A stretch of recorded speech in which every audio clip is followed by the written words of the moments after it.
Good. Second. And a vote on the motion to adjourn, please. Councilor Gardner, In favor? Councilor Osher, In favor? Councilor Greenyer, In favor. Councilor Perry, In favor? Councilor Robertson, Favor. Councilor Mitchell, Yes. and Councilor Wingard. In favor. And the vote is 7 in favor and there are none opposed. Thank you. Well, that was a quick special meeting.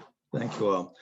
So moving on to the Council Finance and Operations Committee meeting, roll call shows all councilors are present.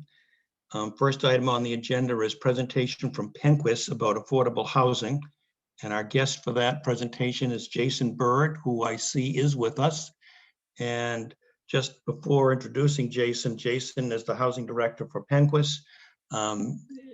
Councilor Osher requested that we ask Jason to join us to talk about the successes that Penquis has had doing affordable housing in adjacent communities and perhaps some of the roadblocks that he sees in Orono. So, Mr. Bird, are you still with us? I am. Good evening, everyone, and thank you very much for allowing me just a few minutes of your time. I will be brief, and what I will do is I'll pledge to, through staff, send some additional material that I'll quickly reference here. That way you can all peruse it on your own time, but hoping that this may be the start of a conversation regarding affordable housing in Orono.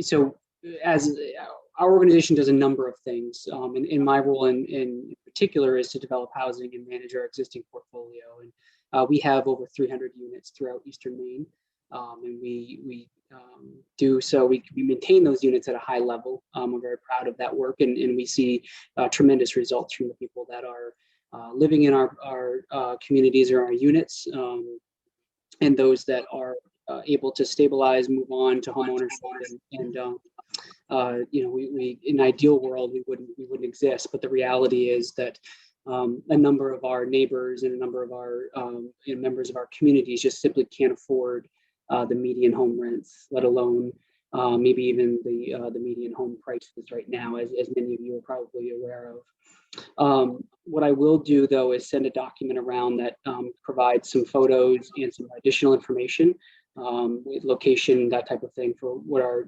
existing portfolio looks like, knowing that our expectation and hope would be that we would always try to tie a new development into the community and neighborhood fabric, but we often try to lean on our existing plans and other things just because we know that they fit well and that they serve our tenants well, and we want to try to utilize that as much as possible, but we certainly don't design them in a vacuum.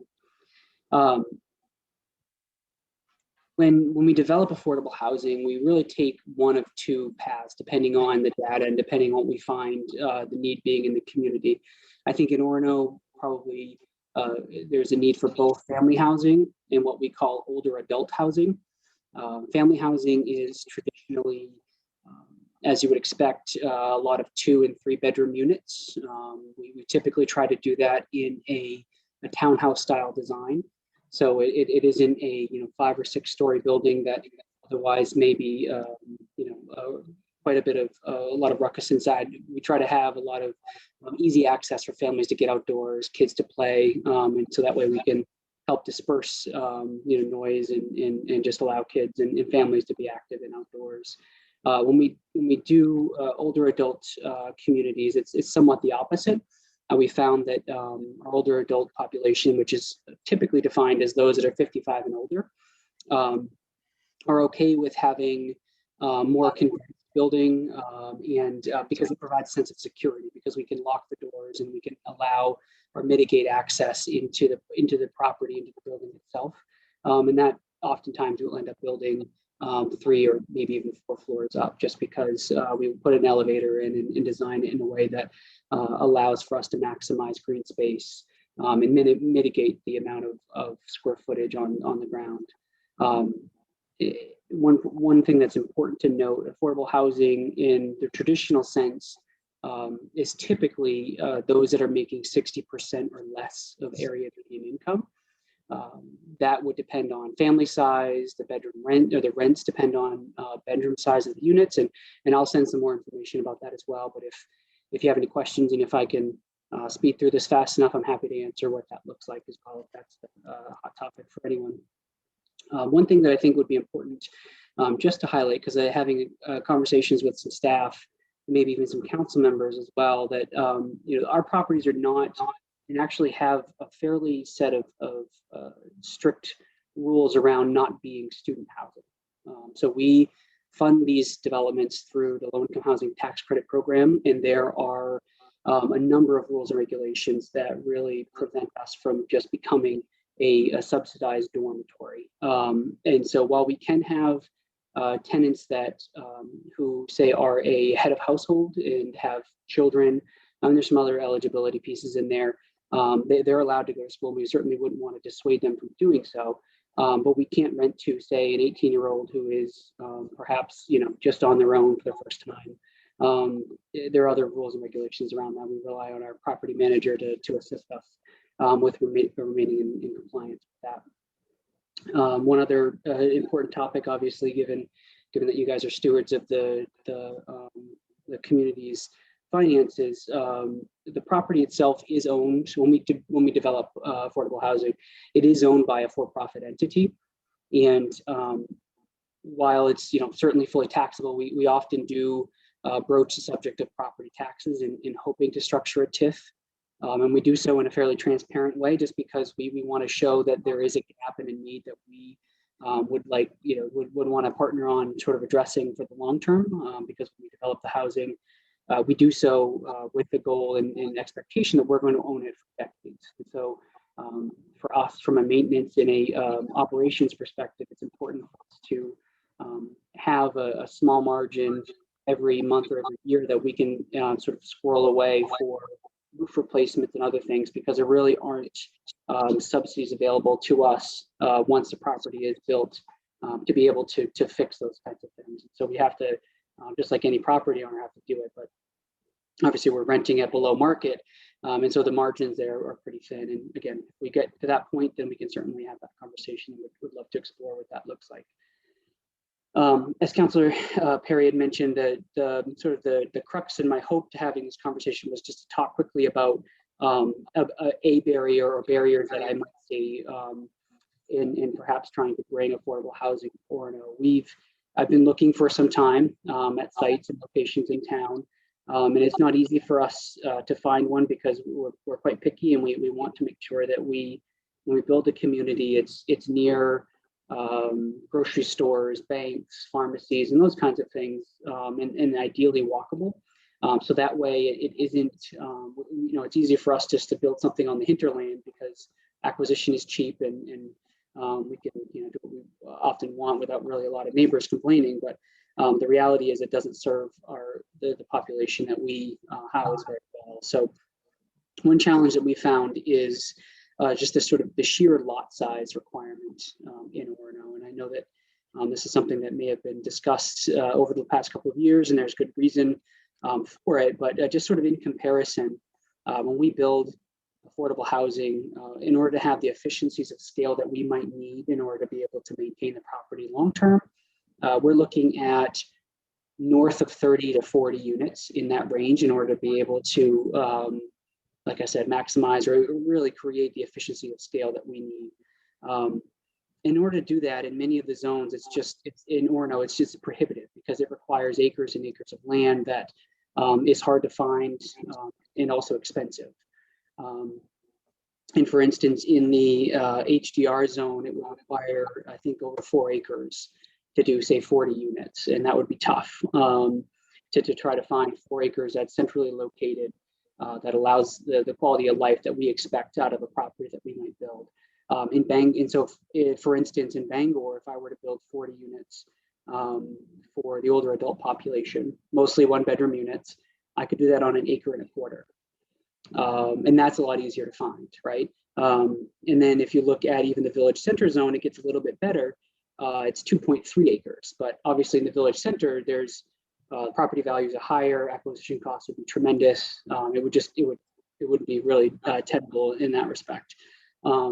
So one ask that I would have that to just sort of throw out and ask if there's an opportunity to further the conversation would be looking at a density bonus for affordable housing. And in particular, an easier way to sort of thread the needle in order to not have unintended consequences by opening up others that may take advantage of that density bonus would be to look at a density bonus for, say, an older adult affordable housing property or something. And there are a couple of ways that I think that could accomplish that. And some other towns have done that successfully. And so I'll leave it there in terms of just my quick pitch, my spiel, and would love the ability or sort of if there's consensus and interest, following this meeting that's something that's worth pursuing and delving into, then we'd be happy to roll up our sleeves. And we have a number of experts, attorneys, and others that might be able to assist in maybe even crafting language, if I may be so bold as to look at what that could look like from an ordinance or from a municipality perspective. There, I'm going to take a sip of water. Do any of you have any questions? Thank you, I Jason. know I had Appreciate limited time, that. so I had to run right through that. Questions or comments for Mr. Bird? Laura Mitchell? Thank you, Jason. It feels good to be in a position to be questioning you. So you said that the majority of your projects are 60% of above LMI. Do you do 80% projects? So it's 60% or less of area median income. We do, in certain circumstances, have the ability to move up to 80% area median income. The challenge, not to get too much into the weeds, but then we have to then, per our regulations, balance that with some units that are at 30% AMI, and those are units that require a voucher or the additional sort of rental subsidy. So when it's what's funny about our developments, that we get funding at the outset to offset, to basically build the building. After that, there really isn't any sort of operational subsidy or anything else that we receive, except for, every once in a while there may be housing choice vouchers that those individuals at 30% or less, but it's rare. So is that true for family and for older adults? It is the balancing between Okay. 80, if you were to go to 80%, yes. And then last question, you had talked about density in the MDR district? HDR, I think it was. HDR district. That's not calling it by the wrong name, but yes. Okay. And I think you were talking about older adults when you were saying it would be 2.3 acres if we got this, if it was in the village. So what about for family? So for a family property, we do traditionally try to build those out over a number of acres because one, we spread the buildings out. We do a more townhouse style design versus trying to build up. One, just because we think in this area, people still appreciate having a front door, back door, and a yard to play in. So we wouldn't want to require, say, a family with a couple of kids to have to pull all the toys together, schlep them out in the elevator, and go downstairs. Okay. Thank you. Thank you, Laura. Any other questions or comments? Councilor Osher? Yeah, so at the end of your description, you said something about a density bonus. And can you describe what that is? Sure. From a zoning perspective, many towns look at, not many towns, some towns look at providing a bonus for an owner developer like myself that may be interested in building on a parcel of land, but otherwise can't maximize the development. And so what they will do is they authorize the planning board to approve, if the use is congruent with it, to allow essentially more units per acre, more per square footage than what would otherwise be typical if it were, say, market rate housing or any other type of housing. And so they often, the density bonuses that I have seen or that are otherwise popular with communities would be essentially for affordable housing, knowing that there's a a unique scenario with which affordable housing can and would otherwise be developed. And so it's an opportunity to, one, incentivize it, but two, help try to make the numbers work a little bit. So how does that work? That means when there's a density bonus, it means you can do this even though it's not zoned for that? Or is you're talking bonus in the terms of some kind of financial incentives? Like what is that? Not looking necessarily at use different or allowing, unique uses within a zone, but instead perhaps looking at, so in the HDR zone, you may allow only 1 unit per 15,000 square feet or whatever the density might be. You lower that down for affordable housing or whatever, in this case, affordable housing. So that way I would essentially be able to put more units on a smaller parcel than I otherwise would be able to. And I use that, I use the 4 acres and say HDR zone because in our mind, we'd be looking at anywhere from 30 units to 40 to create that operational efficiency that we would need. So thank you very much. So we, in our comprehensive plan, it suggests that we don't do contract zones, but instead that we follow a plan for each zoning area. So is this density bonus something that we would then change the zoning to say, here's our zoning, except if you're going to have low-income housing? And it will apply to a whole area? Is that what you're suggesting? Or are you suggesting that if you were to find a piece of land that you would want us to do a contract zone? I'm not sure exactly the language, if it would be I don't think it would be a contract zone because well, maybe it might. I'm not quite sure how you define it, but it's not necessarily changing the use or what's allowed in a certain zone, but more just the density of what's allowed. So I think, Jason, that we really are going to have to move on, but we really appreciate you joining us. And you are going to be sending us some material that can be shared? Yes, I will. Thank you. Okay, I think we better move on to our next item, folks. Have a good evening. Thank you, and thank you again for joining us. So the next item is contracting to purchase solar energy credits. We have a guest, Daniel Dixon from the University of Maine, Director of Sustainability and the Town Environmental Subcommittee. And Sophie, is that you? Is that Cheryl, or are you both working on that? I think this is Cheryl to kick this off. Does that work for you? It could be. It could be you, it could be me. So, and Belle is on vacation, so she's also been incredibly instrumental in this overview. We've been approached by Old Town, just a basic thing to share with them solar energy, which would decrease our municipal buildings, the electricity rate in our municipal buildings, and also give us some clean energy, which is what we are trying to switch over to. The challenge is that there are renewable energy credits that we have had to kind of wade through and they will either help us, but I think they'll help us, but there's different kinds of renewable energy credits, and it's a little complex. So we've called Dan in here to kind of help us sort through that before a contract is signed or before a contract goes to legal, and it involves different percentages of decrease in energy usage, but it also involves our renewable source. So it's our messaging, and it's our opportunity to look at solar in a very real way. So I'm going to turn it over to Dan. Thanks, Cheryl.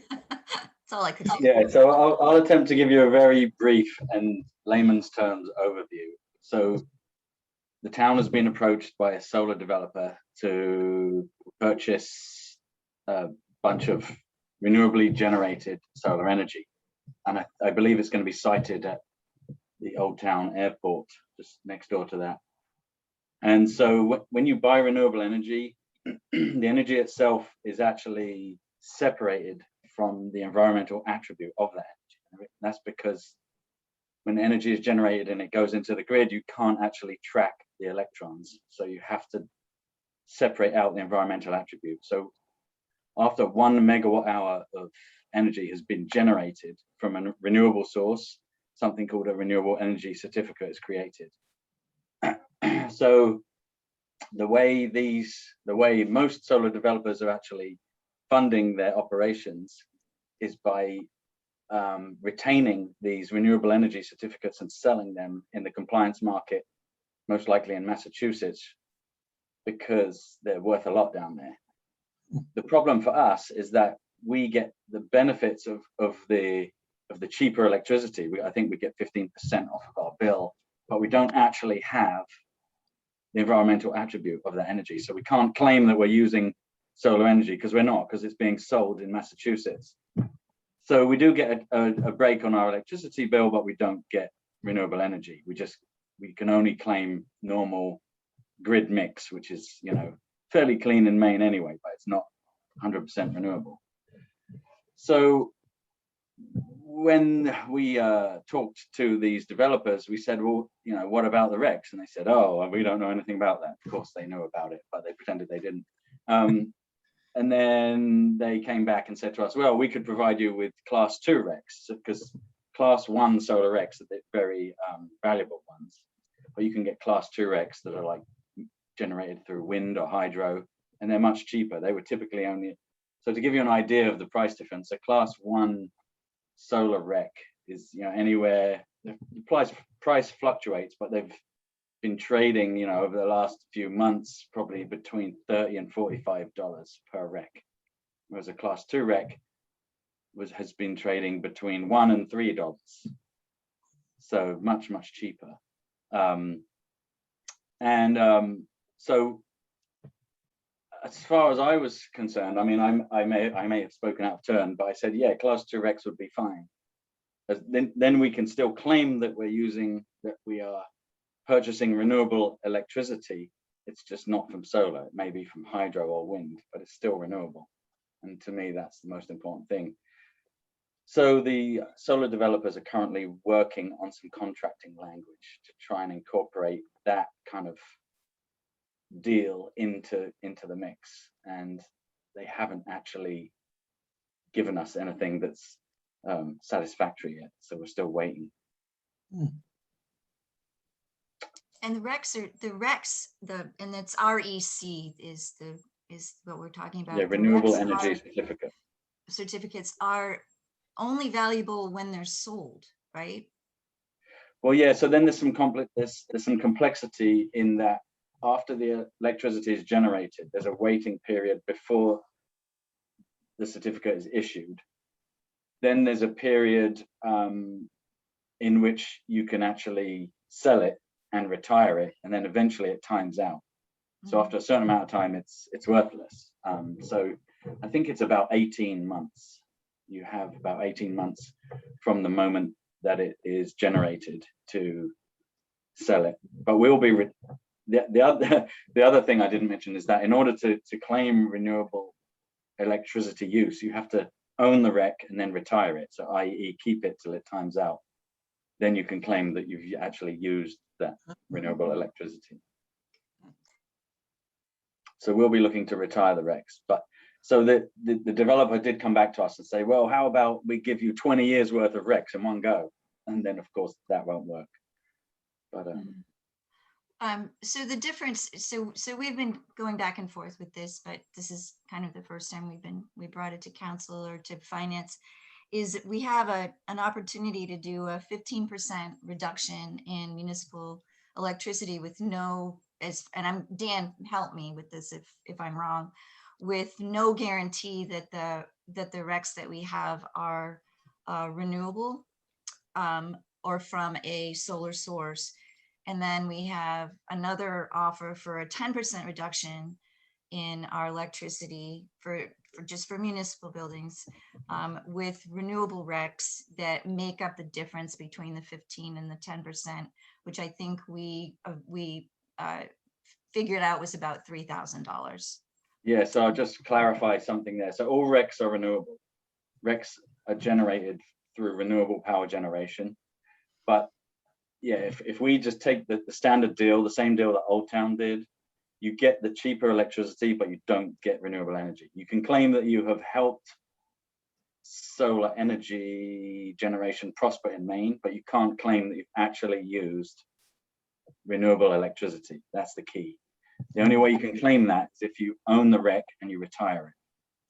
So it's the We asked them, messaging. so we asked them to provide us with some RECs. So, and they're saying, well, then we'll have to procure them, and it's work on our part. So we can give you these, you know, class 2 RECs, but then we can only give you a 10% reduction on your electricity bill. And so that 5% of the electricity bill, I think, wasn't. So yeah, we were just looking at the value of the RECs they were going to be giving us and that 5% that we were going to be losing. Because the reality is we could just go with the Old Town deal, get the 15% reduction and buy the RECs ourselves. Just go into the open market and buy them every year. But then it's work for somebody to actually do that every single year. So it'd be a lot easier if these solar folks just provided them to us along with the energy. So we didn't have to think about it. But then, of course, that's what's taking the time and causing the some slight complexity in the contracting language. But they should be able to do it. I mean, if they're experienced solar developers, they should have a lot of experience buying and selling RECs. So can I ask, so it doesn't matter to us, because we're going to retire the RECs anyway and not resell them, whether we have the type 1 or the type 2, right? I mean, we just. Correct. The only difference will be in our messaging. So Okay. we won't be able to claim that we are using solar electricity. It will just be renewably generated electricity. Excellent. And we will get the details of the RECs as they're provided to us, and they most likely will be hydro or wind generated. Okay. And are you hoping, and Cheryl, are you hoping that there's some negotiation? Maybe we'll come back and say we'll take the type 2 RECs and give us 12% or something like that. Is that what you're okay? Thank you. I think the type 2 RECs will be 15%, won't they? No, they still cost Okay. money. Like, give you an example, class 2 RECs in recent months were trading at $1, but then just very recently their price jumped to $3 or $4. They basically tripled or quadrupled. They're still very cheap compared to these class 1 solar RECs that are $45, but the prices do fluctuate.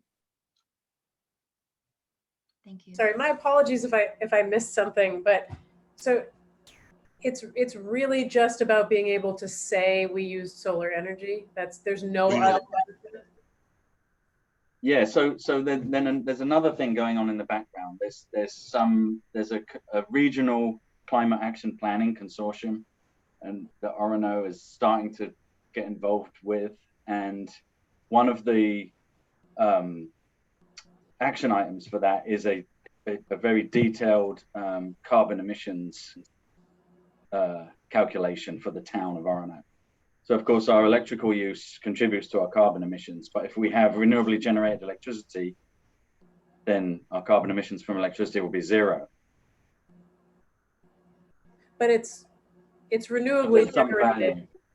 It'll be renewably generated just without us being able to specifically say solar, right? Or am I misunderstanding this? Is this like when food companies pay for the organic label, whether they actually need it or not because it looks good in the grocery store? Or No, I can see the confusion. So, okay. so the thing to bear in mind is when electricity is generated, it is separated from its environmental attribute. So if you generate 100 megawatts in your solar field, your solar generator, and you produce 100 megawatts, you can sell that electricity into the grid and you get money for selling that electricity.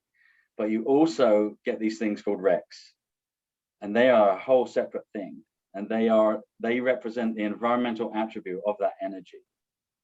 And because of all the compliance markets going on right now and RPS standards and things like that, you've got a lot of electricity providers and generators buying these RECs in the marketplace to conform to regulations and laws. So that's why their value is so high, because right now there's a lot of regulation requiring power generators to have a certain percentage of their energy come from solar, new solar, in fact. And that's what's driving this REC market and the high value of these class 1 solar RECs. But there are other types of RECs as well, class 2 RECs, which come from various different things, you know, wind, hydro, biomass, and they still represent renewably generated electricity, just not solar. So I think one piece is that if we enter into this contract, it's a power purchase agreement, and that's probably going to last 15 years or so, right? Is that what we're 10 to 15? And as we participate more and more on the municipal level with climate action planning, that carbon footprint becomes, I think, very important, and it might very well be worth it to the town to give up a little bit of the savings and costs to be able to classify the electricity that we do use as renewably produced. Am I on the right track, Dan, as I? That's exactly right. There are other options, and I don't want to like throw a wrench into the works here and confuse everybody, but another way to do this, you know, considering that the Maine's electrical grid is supposed to be becoming 80% renewable by 2030, and it's 100% by 2050, something like that, according to the, you know, the legislation and the RPS standards in the Mills administration. Another way to accomplish this is to just take the 15% and then calculate our emissions and offset them with carbon offsets. But again, that requires work on the town's part, sourcing these carbon offsets and purchasing them. And it's yet another market where with fluctuating prices, you know, so carbon offsets vary in price from $3 to $20, and you can get various different types of offsets. You can get offsets from Maine, you can get them from California, you can get them from China. I mean, they come from, so there's lots of complexity to it. What I was hoping for was that the solar generator would say, oh yeah, we can provide you these, you know, class 2 RECs every year for the next 20 years, boom, done. Then we don't have to think about it. But when they took off 5% for doing that, that was when we started to take a closer look at what the values were of what they were providing and what they were taking. So yeah, and they haven't really given us an acceptable proposal yet. So it's hard to say whether we should do it or not, because we don't have anything to go by yet. Laura, you had a question? So the value of those RECs is to be able to say, we are supporting the development of renewable energy. That's what they've been in the past, that people would buy them as an offset, basically. Right? Yeah, no, so we can say we're actually using renewable energy. We're supporting the development of renewable energy just by entering. So the renewable energy credits has been, at least for the last 20 years, it's an identifier that you're supporting the development of. And then corporations that wanted to show that they had lowered their carbon footprint, the amount of renewable energy credits they had would lower. As you said, we would pay to offset, but we don't have in our town an ordinance that says that we promise to have a certain carbon footprint. And so, because states and and municipalities have put that in, that's what's making these credits more valuable. So yes, so there's two markets for RECs and offsets. There's compliance markets and voluntary markets.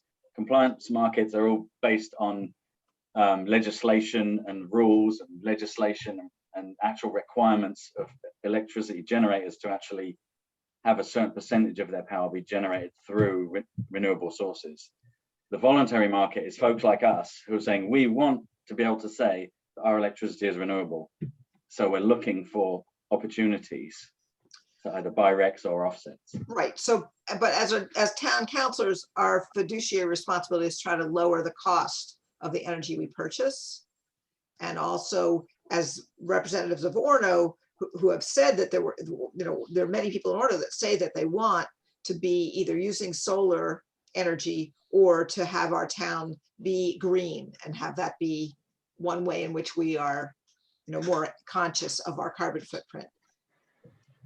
So in fact, by doing this, if we were to do this, we've gotten into a deal where we promise them we're going to be buying their power for a certain number of years, and they promise us a much lower cost than we'd be paying if we were buying it from the general market.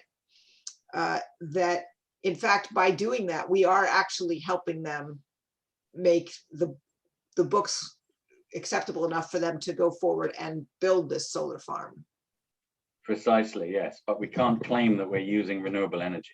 But we can claim that we were in there in the beginning to help them get started. We can claim that we supported solar development in Maine. Right. We can't claim that we're using renewable. We don't have an ordinance that says that we have to use solar energy, which is what's driving the price of RECs up.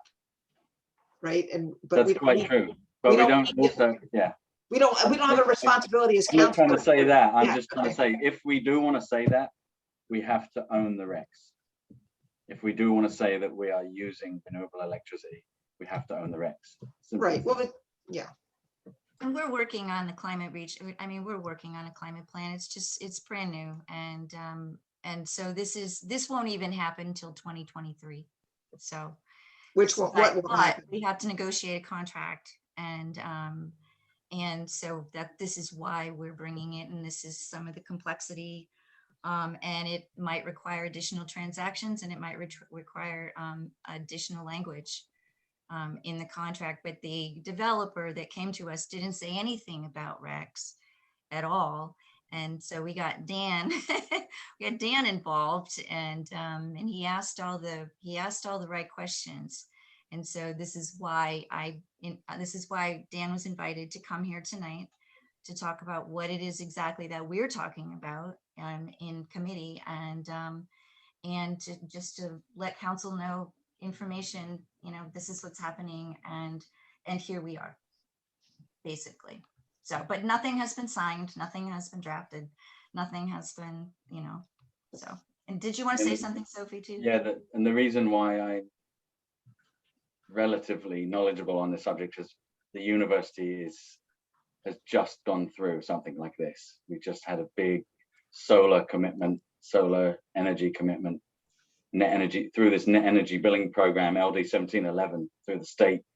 And the question of RECs did come up, and fortunately for the university, the RECs were provided along with the energy, class 1 solar RECs, so the university made out pretty well.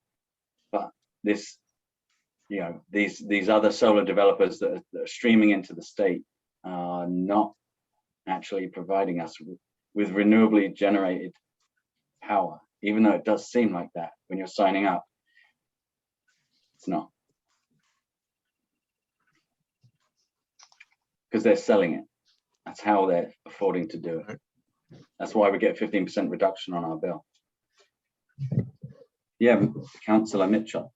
Yeah, this is maybe a question for Tom or Cheryl or Sophie. So on the agenda, Cheryl, you just said we're here to learn.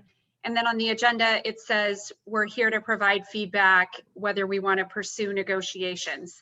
So I'm unclear what you're looking for from us in this.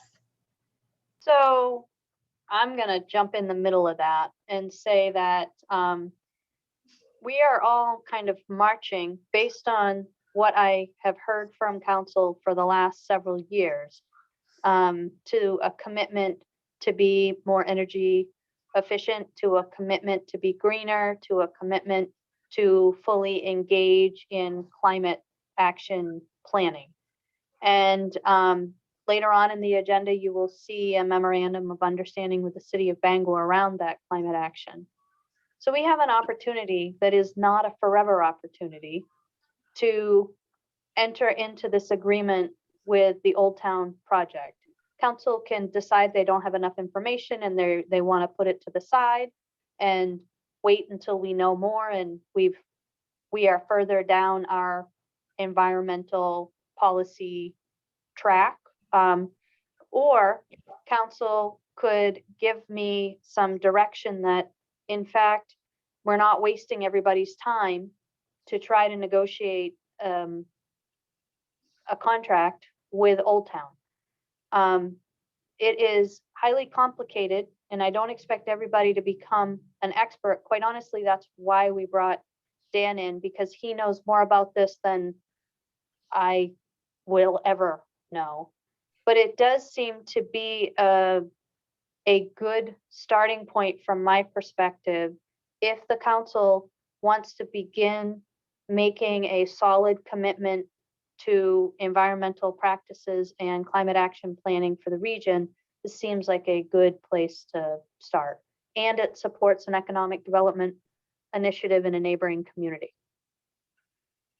So as someone who's not an expert, to just talk about this from a philosophical level, I would say that I would think it would be worth our while to kind of continue negotiating to see if we can do this with a little bit, better of a deal for Orono, because at first I thought, okay, well, get the better price. I mean, that is kind of what we should be doing, except the concept of okay, well, it does support the building of this one piece of infrastructure, but then we're using energy that comes from ? Place after that point. I mean, I think that if we're really going to make a commitment to trying to make the town greener and to use renewable energy, then the thing to do is to make sure that we're using renewable energy. So I think that if the question today is, philosophically, should we kind of move forward with trying to maybe negotiate, see if we can negotiate a better deal, but to go for those RECs, I would say, yeah. I want to add too that this doesn't cost the town anything to enter into this agreement. I'm just impressed by the work, Cheryl, that you folks have done, and you certainly asked the right person to assist us with this. And I agree with Megan. I think philosophically, I would go forward trying to work a deal and get those class 2 RECs. So we could say that we are doing the right thing, and we legitimately would be. Did I miss it? That we have a recommendation from the Environment Committee that we're working off of?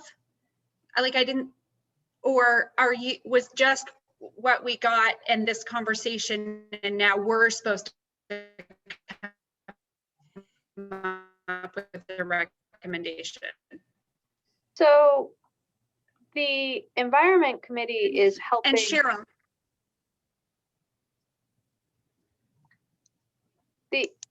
The Environment Committee is helping staff. This is normally something that would hit staff's desk. Staff would work it through, get to a point where it came to council and said, this is the general direction we are headed in. Are we headed in the right direction, or do you want us to reverse course here before we expend too much time? The issue I have as staff is I did not have anybody who was versed enough in this topic area, which is why I asked the Environment Committee to take it, because I knew Dan and Brianne and others, Lee, Cheryl, knew a lot more than I did about this. So this is the way we in the past have normally done business, where I get enough to be able to reasonably present. You tell me if I'm on the right track. If I am, we go forth and put more work in. And if I'm not, we stop and reverse course and do something else. If we need to change that, you're going to have to give me more direction. No, I don't know enough about this. So I feel like the Environment Subcommittee would come to us and say, here's what we're recommending. In theory, I guess philosophically, I'm with Megan, in theory, yeah, I believe in climate change and we should be doing something. Is this the right offer situation? I have no idea. And because I have nothing to compare it to, I don't, and without a recommendation of this is good for our community, I have no idea. But I'm with Megan. Philosophically, this seems interesting. I don't know what else to say for direction. I would reframe my comment to just say, like, at least we have, so again, as Sophie said, like, they're looking for us to say, hey, if you're going down the wrong path, stop now and don't waste any more time, which is the purpose of what we're talking about now. But to reframe what I said, I feel like, so there are three choices. We can do nothing and continue to consume power that is not necessarily helping our carbon footprint. We can potentially go with the deal that might be more beneficial to the town financially, but the energy, not only could we not say it's renewable energy, but it could be not renewable. It could be energy from any source. And then the third option is to, should we attempt to, explore if we can negotiate a better deal to get the RECs, the level 2 RECs, so that not only can we say we're using renewable energy, but that we actually are using renewable energy. And I would, philosophically, I would go with option 3 based on kind of the objectives that our town and that this council have been moving forward with. So I think those are great ideas, although the option 3, it's not possible. Once things go into the electric grid, you cannot tell which electron came from renewable. And that is why the REC market was developed, was a way to identify that you have invested in renewable.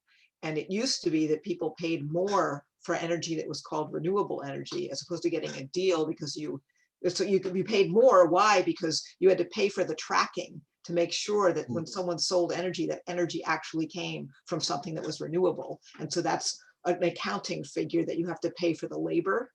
And then they started to put various kinds of certifications on them, and all of that process costs money. And so that's how the REC market got developed. But if you had RECs, if you bought RECs, you were identified as someone who was investing in creating these renewable energy projects. And so then the REC market went to, people would use it as an offset, like, well, I have a carbon footprint, but I also paid for RECs. And so that was a way to say, we're doing our part, even though we're still using electricity. We're not interested in getting into the weeds right now about this. I think Well, what we wanted to bring to this Finance and Operations Committee was, this is this contract is in negotiations, and whether we need to move forward with it and see what kind of deal we can get, or if we just need to drop it. So that's all we need to have. That's all we need to know right now. So Let me move forward.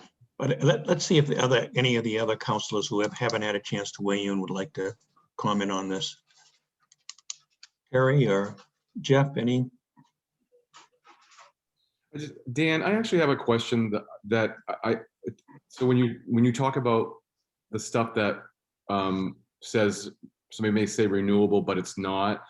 I 2 years ago signed up at the university at the farmers market with a couple university people to change my electricity to renewable sources.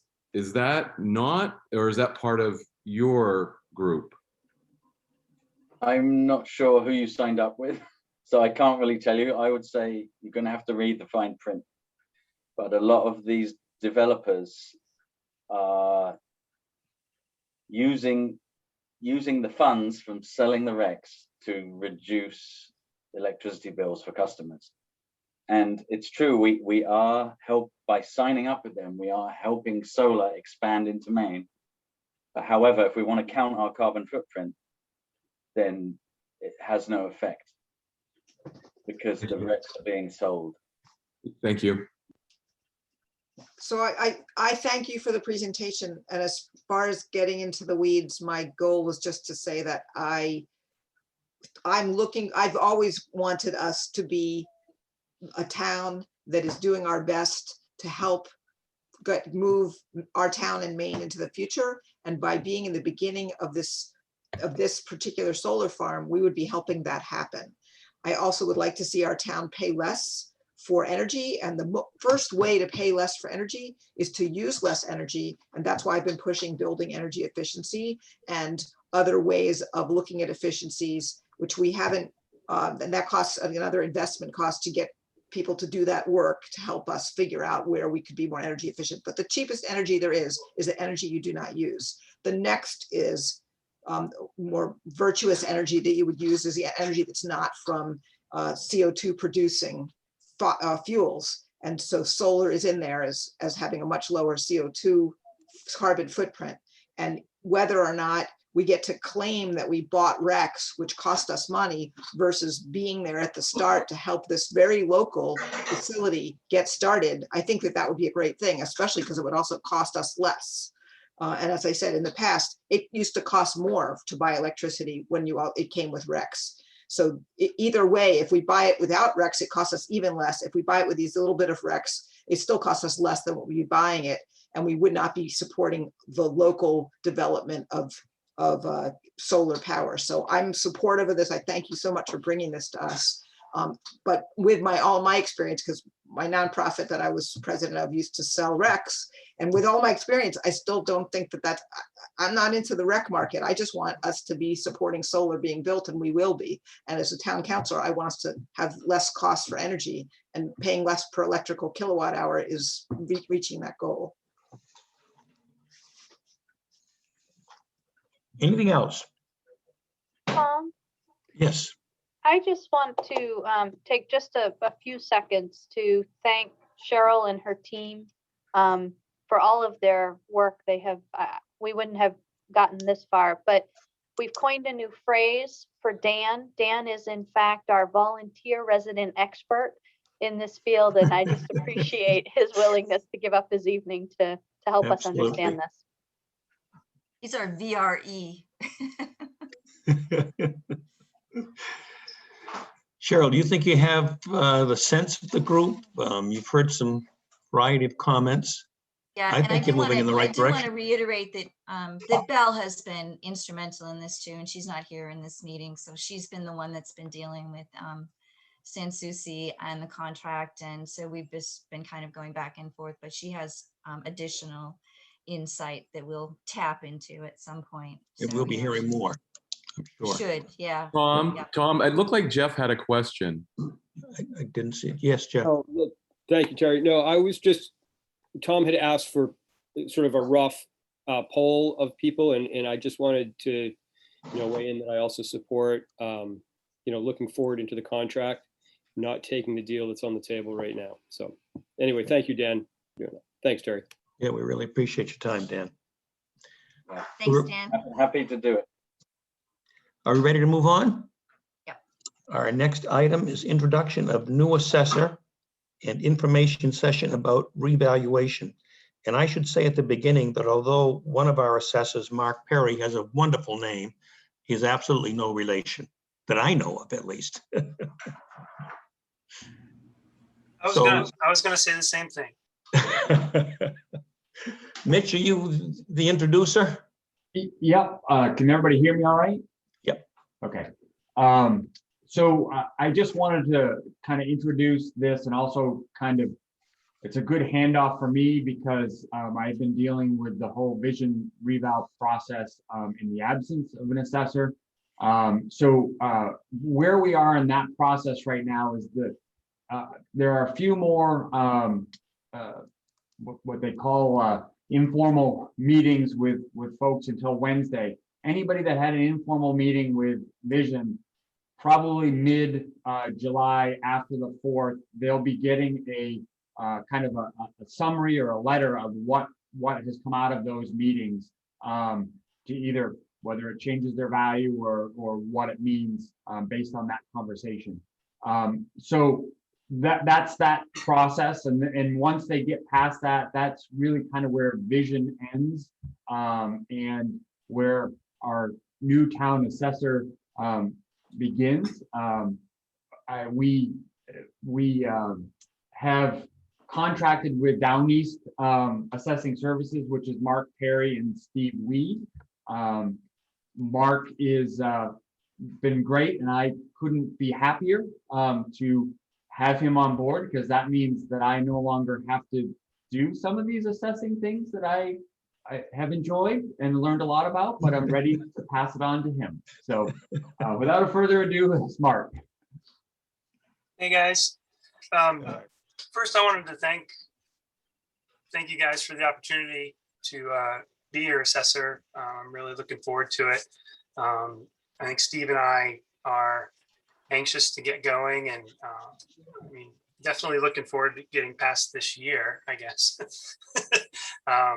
But you know, if you guys have any general questions, just, you know, ask away. You know, I'm happy to answer any questions you have. You know, the other thing is, like, you know, why, I mean, you guys know where we've been and how you've gotten here as far as why we need a reval. I mean, the short answer is that there hasn't been a reval in Orono for what, 30 years or so. So it's kind of one of those things that the state will require a town to maintain their assessed values in relationship to market value. And if those get too out of whack, they do require you to get them back in line. So it's not necessarily something that the town has to proactively do, but it's something that the assessor is required to do per state statute. And we've kind of, it's been long overdue. You know, it's been sort of a long time coming. And so that's kind of where we're at. So either you have to do a reval, either the ratios are out of whack, too out of whack, or you don't have any a good sense that your data, that the information about your properties is accurate in order to get accurate valuations. So if you have an issue with data integrity, you kind of have to go out and gather all of that information. And if it's been as long as it's been, as long as it has been, you really got to reboot. You got to kind of just start over, you know, hit the reset button and take it from there. And that's kind of where we're at. So, you know, Steve and I are a good team. I like meeting with people. Steve doesn't. I enjoy talking with anybody and everybody about real estate market. I've been a realtor for 21 years, as well as being an assessor for almost 15 years. Steve's been an assessor for well over 30 years, and he's done many revals. He just recently, Brewer did a townwide reval, and Steve got them through that whole process. So I like meeting with people, talking with people, educating people. If they don't like what the assessor says, I'm a realtor, and then they believe me. So that kind of works. And then Steve is the most highly regarded vision software expert in the state, almost bar none, undisputed, unquestioned. And so he's on the team, and so I think we're a really good fit for the town. So that's kind of where we're at on that. Does anybody have any questions about the process or where we're at or moving forward? I do. So I clearly, like 30 years without a townwide reval is too long. What, going forward for the future, what is sort of the recommendation around, you know, how to not find ourselves in this situation again? Yeah, no, it's a good question. If you have a proactive assessor or an assessing team that can sort of keep up with changes, that's what you need. You know, assessing always follows the market. Like, we never really attempt to exceed the market, because that's, you know, suicidal. So you always want to chase the market. And as long as you have, like I said, somebody proactive, constantly checking and monitoring and being real proactive with, every year there's a X amount of permits. You actually go out and look at the property, see what's done, what's not done, put those into the system. And if you see trends like over time, if you see like this neighborhood is really, changing, or waterfront is changing, or downtown is changing, up or down, if you can kind of tweak and twerk a little bit as you go, then you really never need a massive revow. Like a revaluation is sort of a measure of last resort. If you think about it, it's kind of like, it's really expensive and it's a ton of work, but you've reached the point where that was necessary. But over time, Steve and I, we worked together in Bar Harbor, and Bar Harbor needed a reval. This is back in 07 when the market was just, and Steve was like, well, you can budget 100 grand a year and we can do a reval in 3 years, or you can hire Mark, let me hire Mark as my deputy assessor for 50 grand and you'll never need a reval. And it took him 3 years to figure out that was a better deal. But that's what happened. And so I worked there for 7 years with Steve in Bar Harbor, where, things go. And we were able to really just stay on top of it. So if you have a good assessing crew, you really don't need to get where you've gotten. I think we can avoid that. Yeah, I think the major difference between before reval and now is that we had an assessor who was very, very good before. He could look at a property and tell you how much the fair market was. So when we had sales ratios and all of those things, we always came in right where we were supposed to. It never flagged for anybody that we had an issue. What created the issue is that the data points that we now have in Vision as a result of this reval, which then allows an assessor to tweak and twerk, I'm going to use Mark's words, exist. They didn't really exist before in a way that we could manipulate. So in moving forward, I certainly don't hope to spend $250,000 to $500,000 in 10 years to do another reval. I hope we'll be able to stay on top of it. Councilor Mitchell, you had a question? Yeah, I guess from your perspective in other communities, like, do you have suggestions for how we should balance the results of a 30-year delay in revaluation? Do we just embrace it and go with it, or should we put some guardrails around it? Like, what are other communities doing? I mean, you can't really guardrail it, I guess. I mean, it's sort of, it's a mathematical thing, right? Like the town budget's the town budget, and the valuation is the valuation, and all of the little numbers in between, and it produces a mill rate, right? So the responsibility of a town is to make sure that the total townwide revaluation, or valuation, is within the guidelines that the state statute requires you to be in.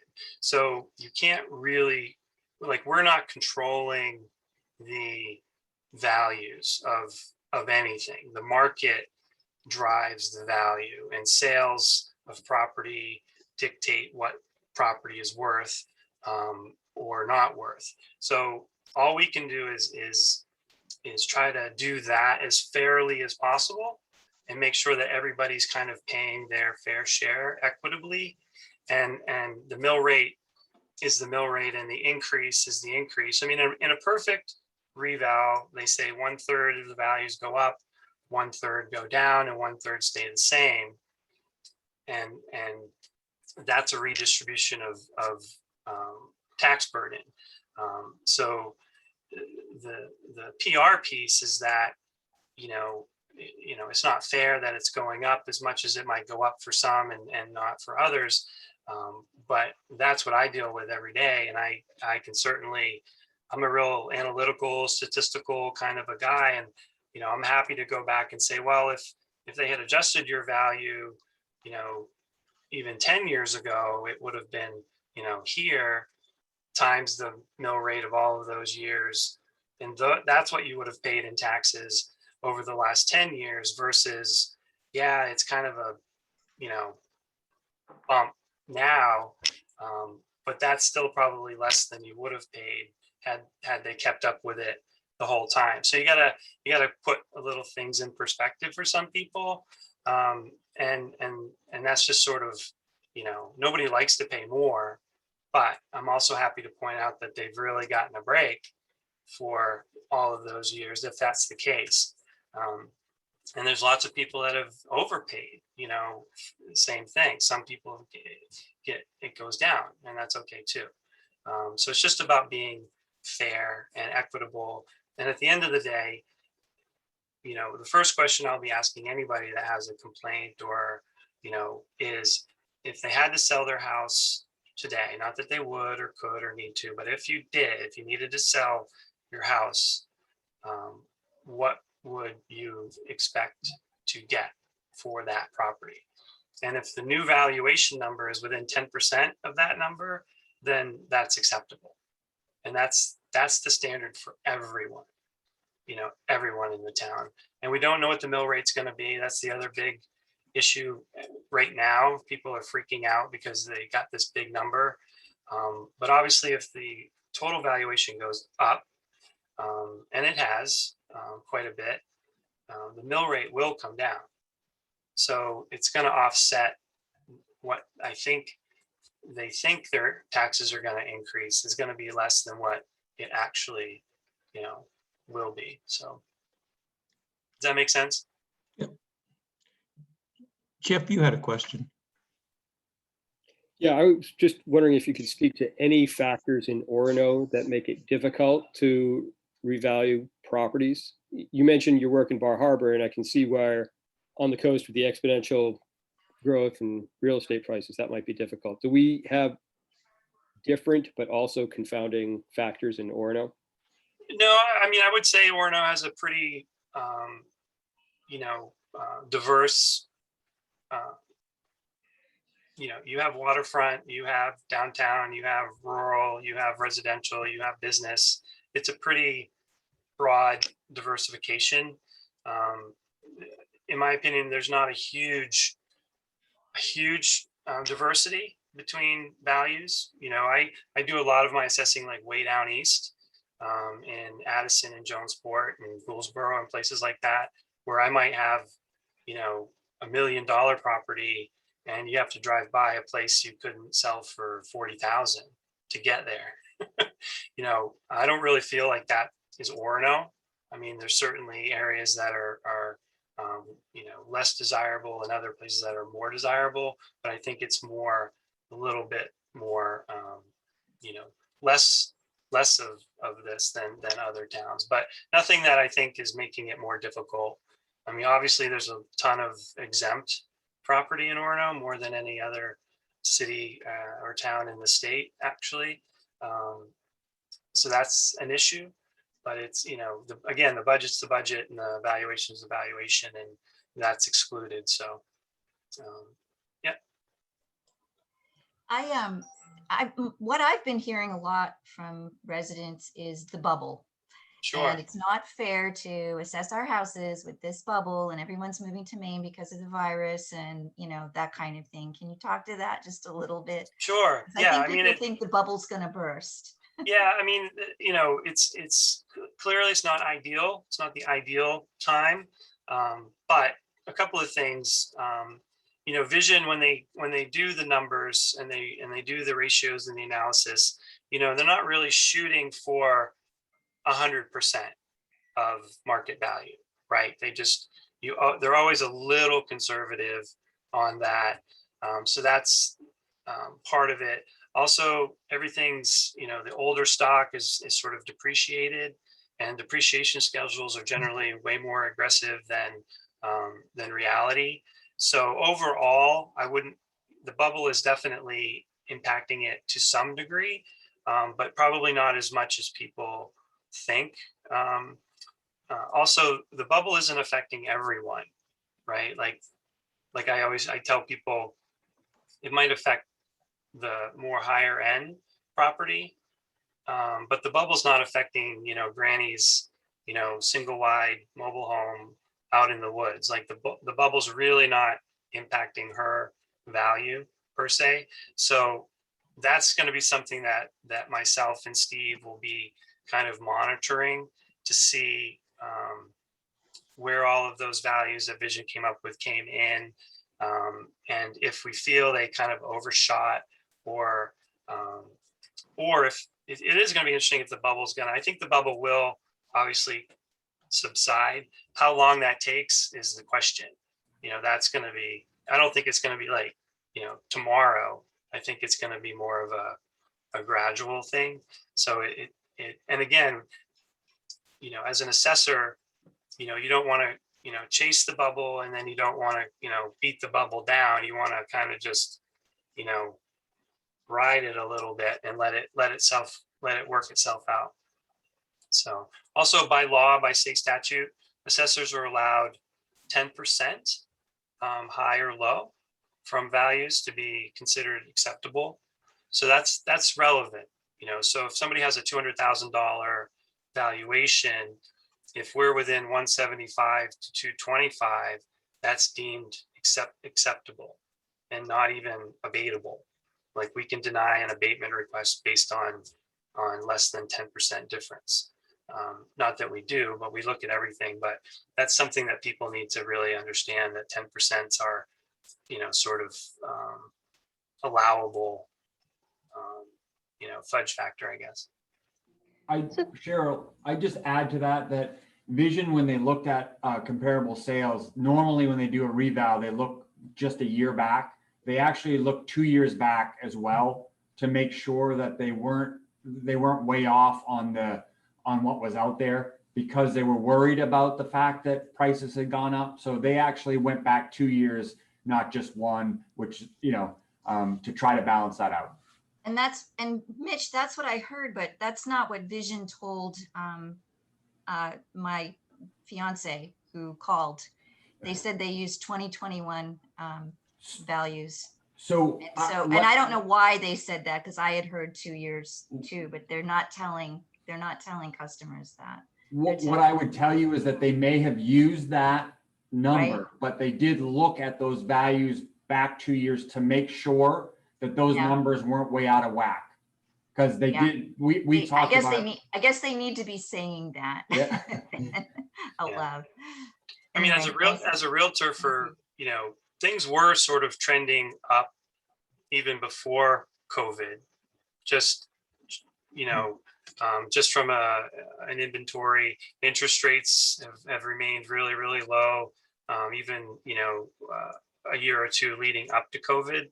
So things, when interest rates are down, houses are selling. And so things were trending up anyway. Obviously we've had a spike because of COVID. But that is something Steve and I are going to be really looking at. And I'm real good at having those conversations with people, that it's, it is a trend, it is a bubble, it's not an overnight thing.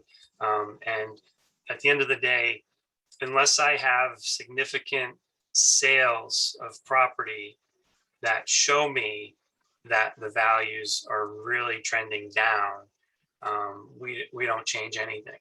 You have to have the data to support any swing in value. Before, so we're real hesitant to make those kind of major, especially when it's all just been redone, it's all been reset.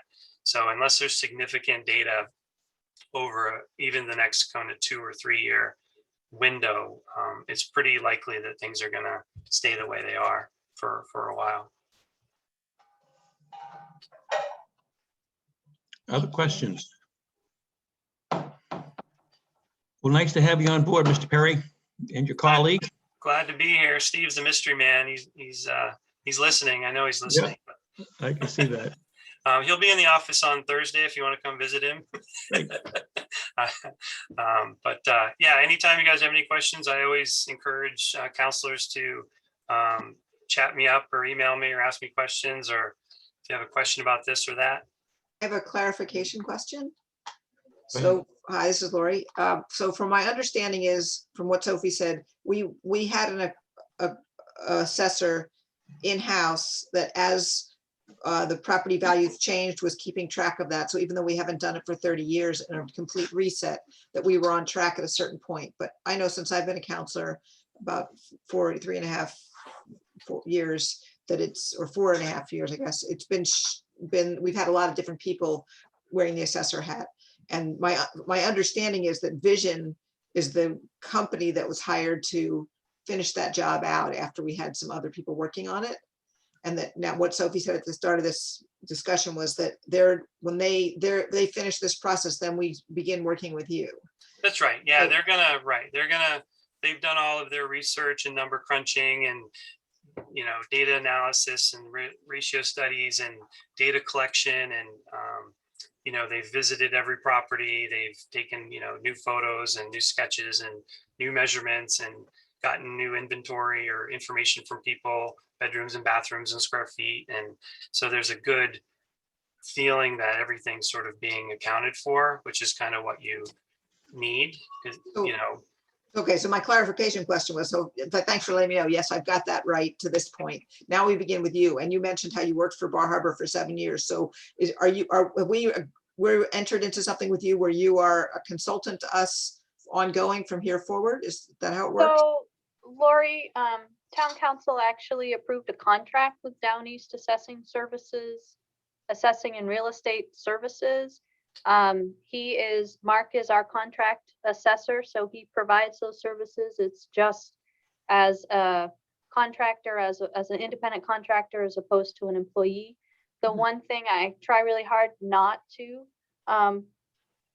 correct the assessor, because he's most all the time 100% correct. But he is, I think, used to working in small communities. So here he actually works for me. In other communities, he would work directly for the town council. So if counselors have questions or concerns, they should definitely let me know. Okay, so yeah, so I just, that's great. Thank you. Welcome aboard. Glad to hear you have all that experience. Interesting to hear. You've mentioned two things. The first, you said in general, when you do when the resets are done like this, about a third of the properties go up in value, about a third of the properties go down in value, and about a third stay the same. But then later in the conversation, you said that in general, values were going up.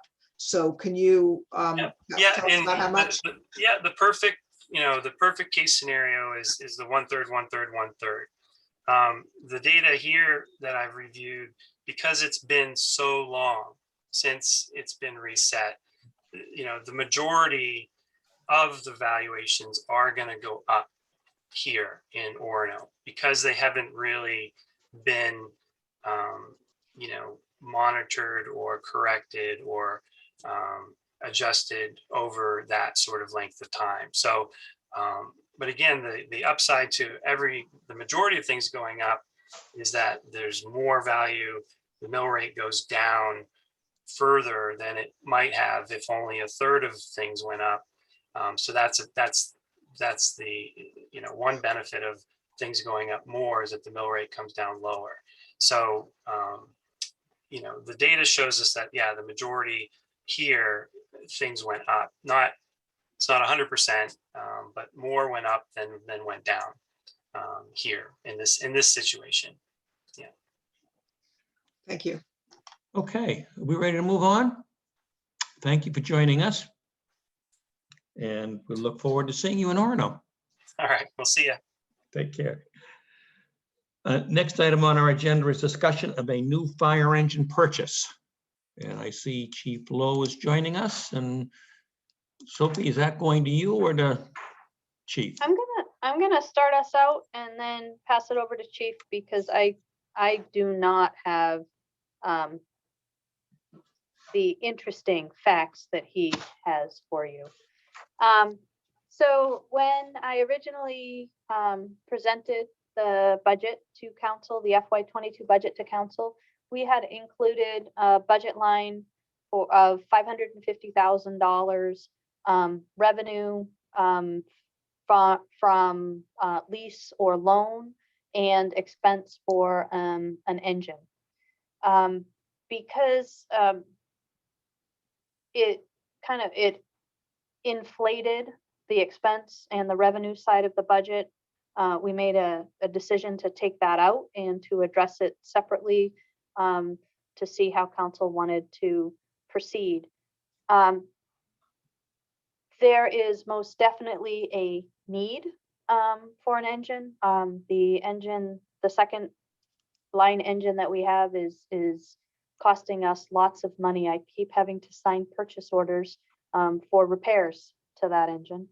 And the chief has gone through a process that I'll let him explain, but he actually brought in some senior people on staff, some of his command staff. They created a team that really evaluated what the needs of the department were, what equipment we needed to carry, what types of calls we were responding to.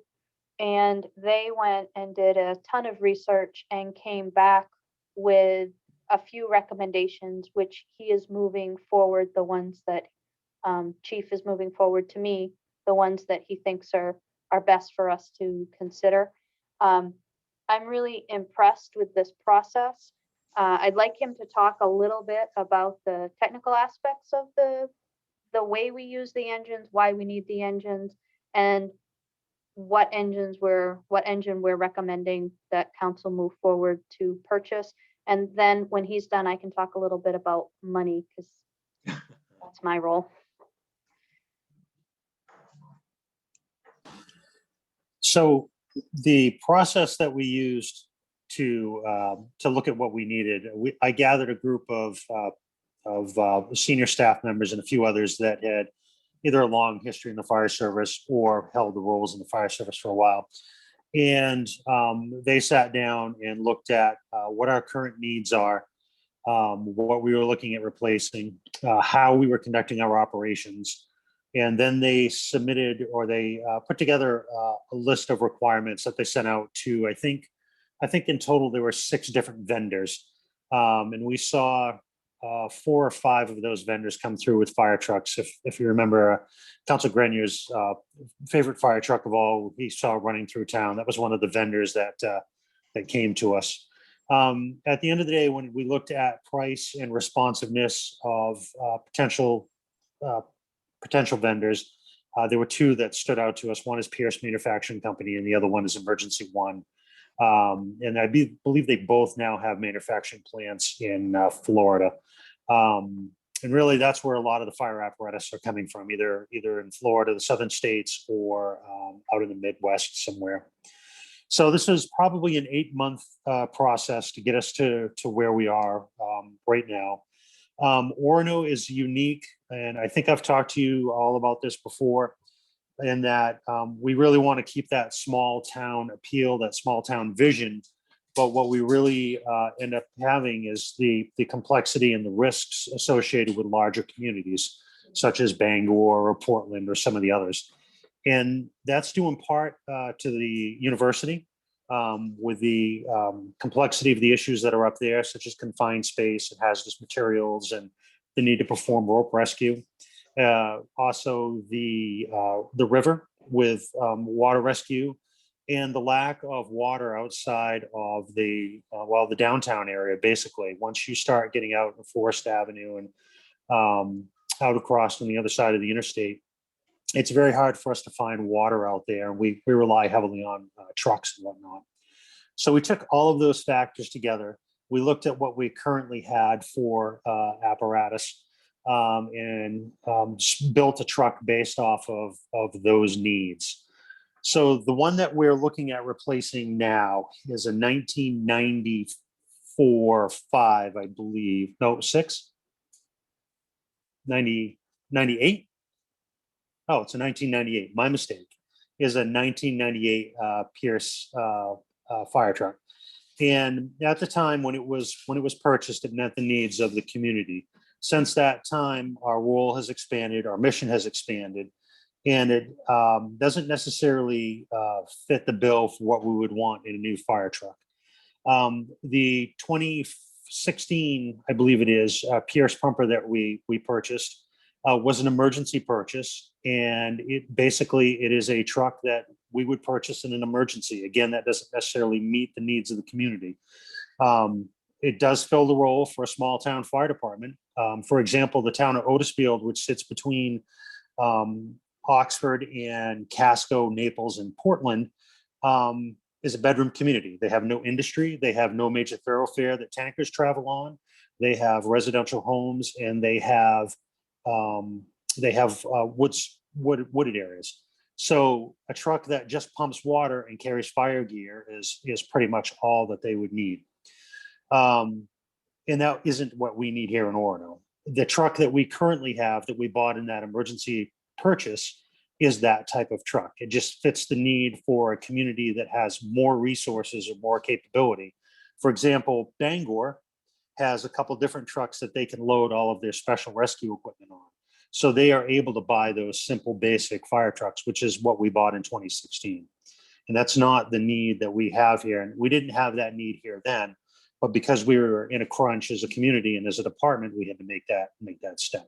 So when you look at the price of the truck in 2016 versus what we're looking at now, there's a notable difference. And that difference is we're purchasing something for the community that meets the need, and will have, we think, an equally long lifespan as the one that we're replacing, which is going to be about 20, 25 years, with the way that the trucks are maintained and how we use them and stuff like that. So if you remember, when we talked about the chief's vehicles, I mentioned that I never buy anything that's a single purpose vehicle if I can avoid it. And this is an example of us not buying a single purpose vehicle. The first purpose is obviously for firefighting. That's what we do. That's our bread and butter. So we will have that firefighting capacity. The second purpose of that vehicle is to be able to carry equipment to perform those special rescue needs. And right now I have all of that equipment spread out over 2 or 3 different pieces of apparatus. It makes it very hard to get that stuff to an incident when we need it. And when I say special rescue equipment, what I'm talking about is if we have somebody stuck in the steam plant at the university, or we have somebody in a pipe or a tunnel or something along those lines. So that's specialized equipment there. If we have a student for whatever reason up at Alfond Arena gets stuck on the underside and we have to go get them with ropes off some of the beams, that is a whole set of special rescue equipment that we would need to employ. The whole goal is to combine that all to one vehicle, one primary vehicle, with the understanding when that truck goes out, we have to move it around. But for the most part, that equipment will be located on that vehicle, so to be able to perform that dual function, both firefighting and that special rescue mission, in addition to carrying the EMS equipment that we carry on the engine now as well. I'll tell you that when we looked at purchasing the trucks, rather, we looked at a couple of different purchasing processes that are out there. One that I used in the past, and I floated past Sophie, was the Houston Galveston purchase agreement. And essentially what that agreement is they go to, they conduct a bid process where they write specifications for fire apparatus. They send it out to various vendors, and then they get those bid specs back. Essentially what they're doing is they're writing the RFP for us, so we don't end up going through that process on our own. It streamlines the process. We know that we're getting what we need. The process has already been vetted by attorneys by multiple agencies. And that's what we're coming back with and recommending we utilize to make this purchase. The benefit to doing that is because it is a group purchase, so we're getting in with agencies across the country. We see a savings in the cost of the purchase of the truck. And I'm sorry, I don't remember what that is right off the top of my head, but it is a considerable savings in the tens of thousands of dollars. I'm thinking 50, 60, somewhere along that line. So yeah, that's what we're looking to do. That's what we're hoping the council will agree to. That's the process we're using, and that's how we got to the point that we're at now. So I'll turn this back to Sophie, I guess, and let her talk about funding. So in an ideal world, we would just pull out the checkbook and write a check and have a piece of equipment and go on to the next thing. We're not set up that way. We have never had enough money to put money aside consistently for the fire apparatus.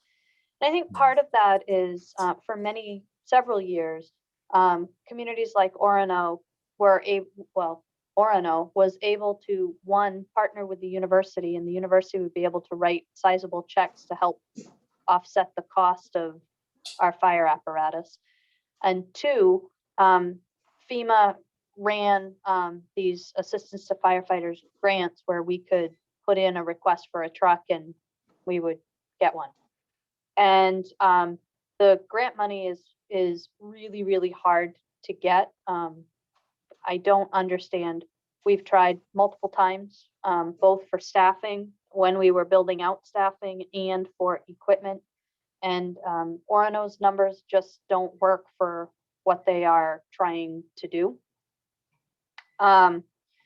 So we are then forced to kind of look at a different method.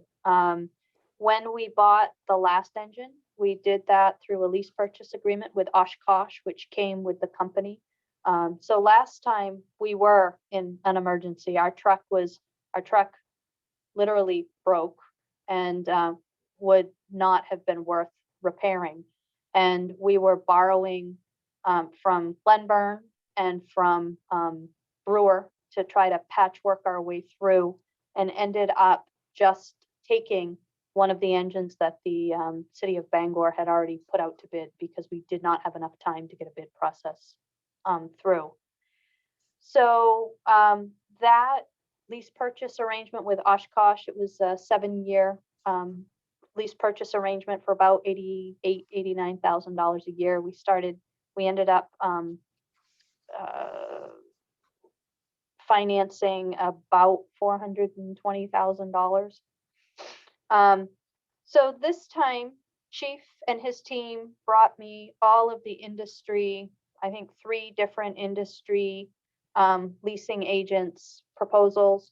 I then turned to our internal vendors that we use, so the First and Androscoggin Savings Bank. Androscoggin came in as the lowest interest rate, and their terms were a little bit better for us in a couple of ways in terms of flexibility and when the first payment was going to be due. So these are annual lease payments, so we only make one every year.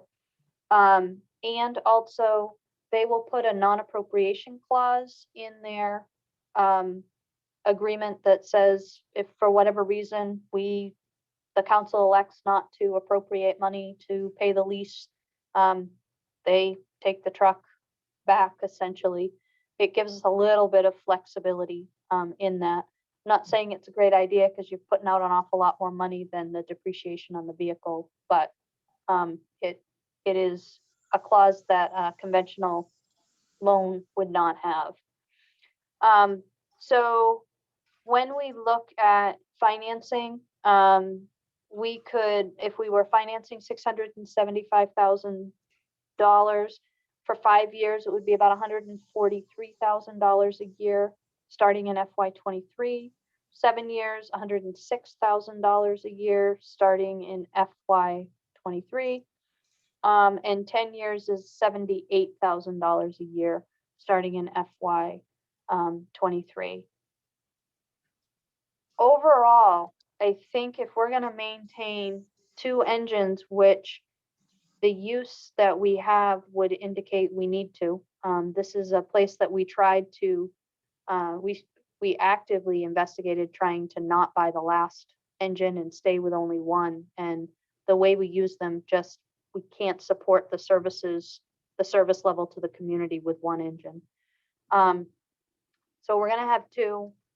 It means we're going to have to buy an engine every 12 years or so.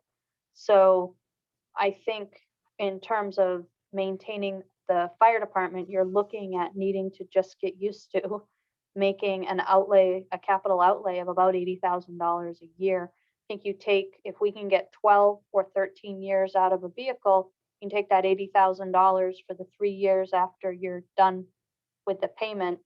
And if it were me, I'd drop it into a fire department reserve and use that as a down payment on your next vehicle. Because the one thing I can promise you is fire trucks only get more expensive.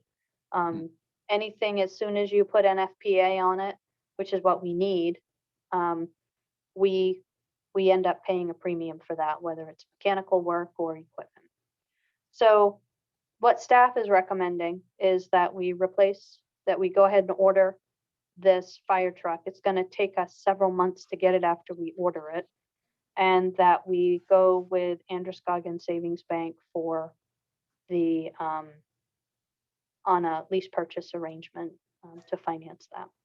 So what I have right now from Androscoggin is a term sheet. If you want to move forward, what I would end up with would be actual purchase documents that I would send to council for the Houston Galveston purchase and the lease agreement for those who like to get into the weeds.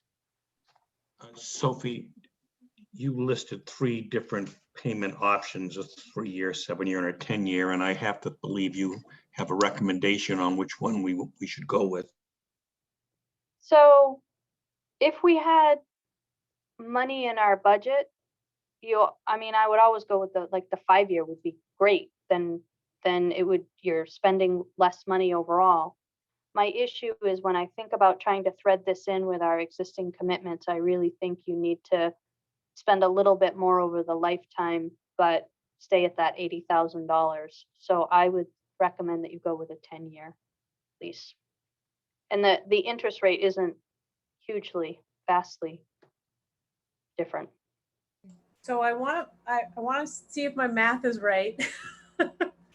Not a math person, but I did really try hard on this one. Somebody tell Mr. Filosa from 10th grade. Anyway, so when I was looking at this, it looked like, if you were to go with the 10-year instead of the 5-year, you would be like saving $65,000 roughly per year, but you'd end up paying $64,000 more in interest. So you'd only really be saving $1,000. But with the 7-year, you'd be saving $37,000 per year, but paying $26,000 extra, which saves $11,432 overall. So can you talk a little bit more about why the 10-year is still preferable, even though it technically would save less money, but does it help us in a different way that you can kind of frame out for us? The reason I am suggesting the 10-year is that in every budget that I have been part of, I think I've done 11 of them for the town, it is always scraping for every penny and not wanting to grow the budget. So even $30,000, $24,000 a year is a lot of money. So the shorter the term, the smaller the interest, the less time you're paying interest. So generally you want to go with the shortest term. I'm just afraid that you're not going to be very happy with me if I recommend that and we come to the budget and now the growth is even greater. I guess that's what I'm trying to mitigate. But no, if you think that 106 works, that's a Not saying that I think that. I was saying there must be an argument for why an overall savings of $1,000 is somehow better than an overall savings of $11,000. But I wouldn't know the answer to that. You would. Yeah, the only difference is trying to fit it into the cash we have coming in the door or what we're asking taxpayers to pay every year. So one of the things that we hope to do is have stability in our budget and not have big jumps up and down. And when you look at, I guess I'm going to ask the question that Megan asked in a little different way. When you look at our debt commitments over time? Does it look to you as though the smaller payment in the 10-year term fits better with our long-term debt commitment so that there aren't big jumps or big dips?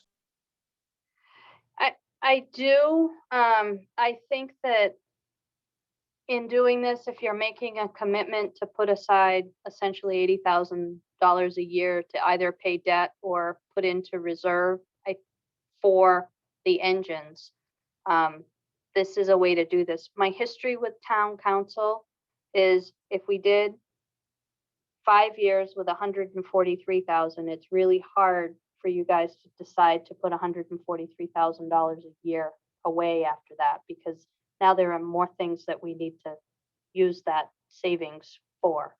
And I think if it just becomes an annual commitment, I think that that makes it easier. Now, an annual commitment of 144,000, Tom, we could really get to the point where we might not have to borrow as much long term.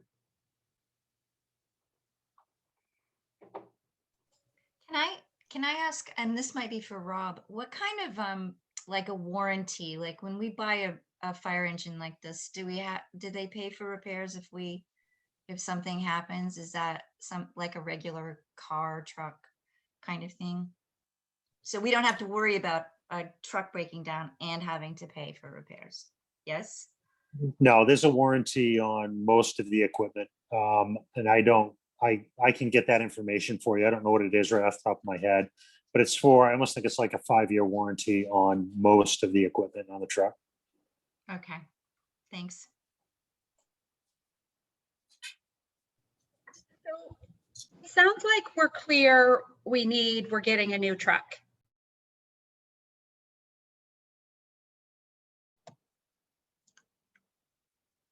Lost you. Sorry, which of the 3 financing options? That's like what we're trying to decide right now. And Sophie, you've provided a recommendation, and now we're trying to like come to agreement around which one. So if I'm correctly understanding the conversation. Or in theory, you could say like, no, we should do a drastic reduction in services and not get a new truck and no longer offer, the services that we do to the university. And we could spool that way, but I don't think most of us are. I'm going with the recommendation that we need another truck. I don't understand how the universe, because like our service level is required to be higher because of the demands of the university being in our town. I do struggle to understand how there's not, in this specific example, a commitment from the university to kind of offset some of the additional equipment that's needed, because Orono isn't, what I'm hearing is that Orono doesn't require this equipment otherwise. So that's just a statement.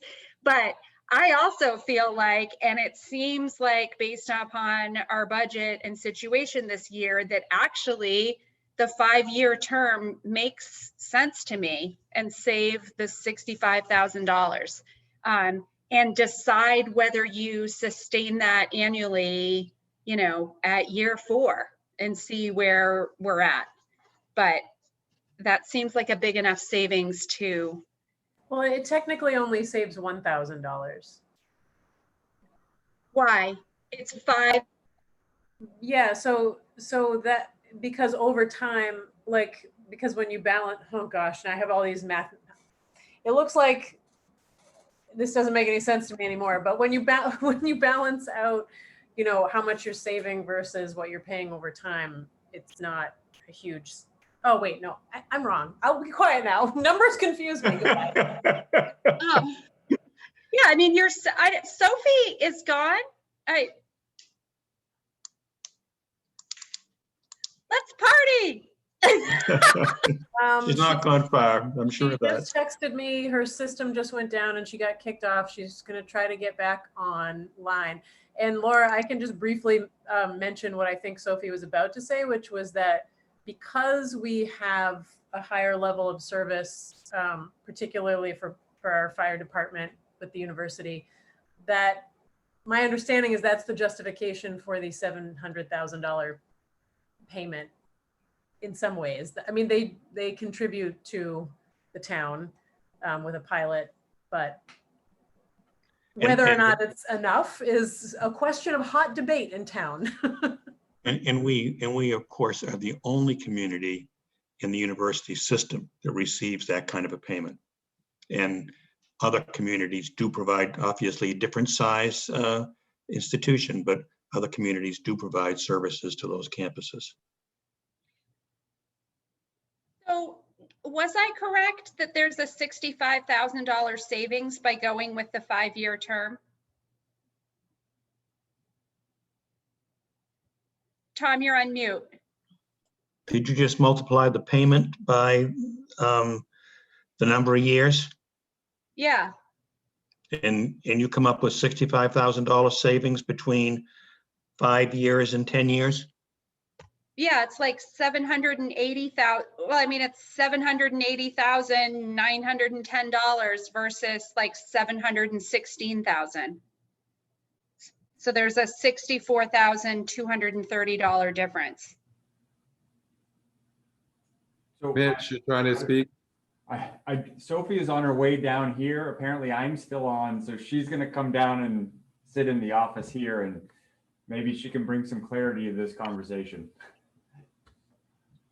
The only thing I have to offer to this is that I kind of was with the 10 years simply because just in my time here, we as a council always have to cut, nothing else gets cut. So if we go to a high level, I worry that we won't be able to fund it.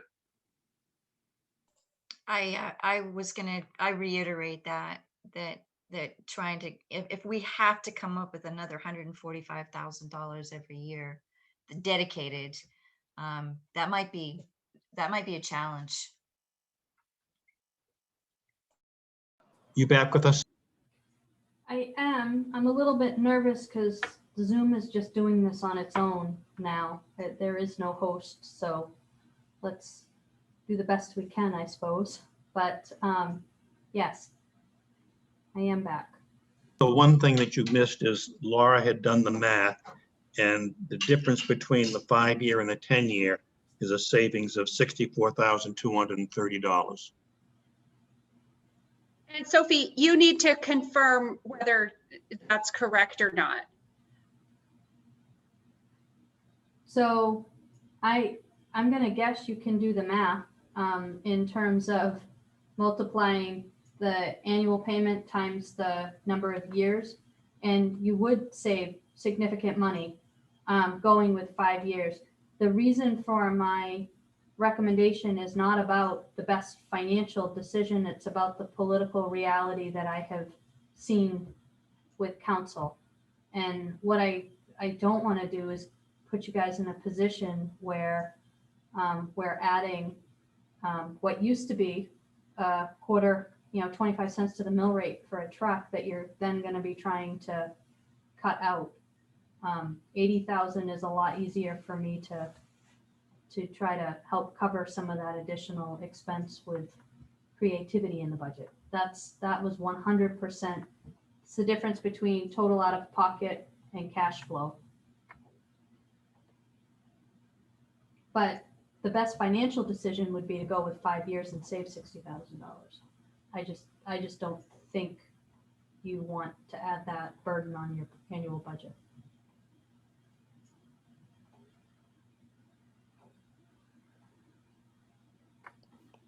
Can I ask Sophia a different kind of question? We're confronted with the purchase of a fire truck this year and another piece of equipment for a different department next year.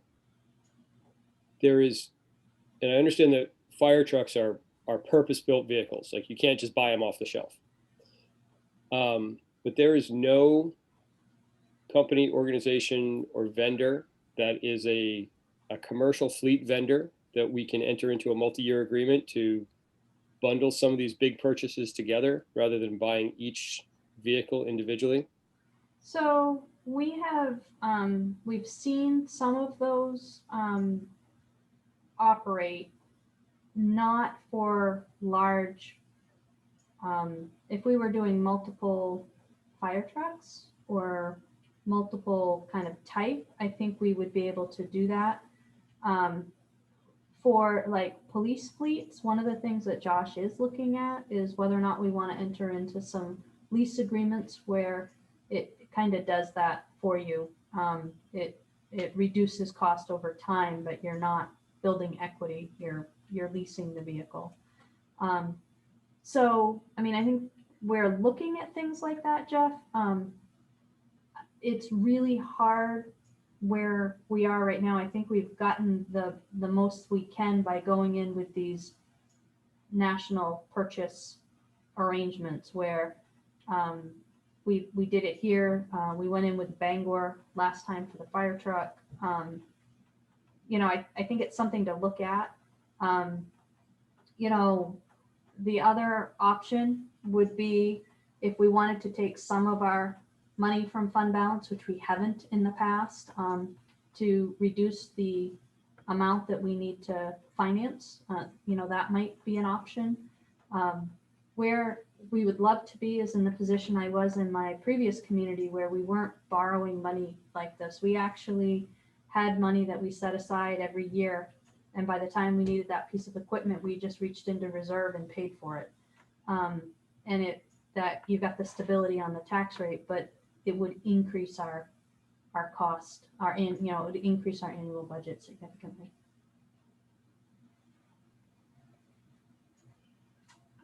Have we, oh, Tom's on mute. Have the revenue sharing is at 5% kicking in for our fiscal year 22.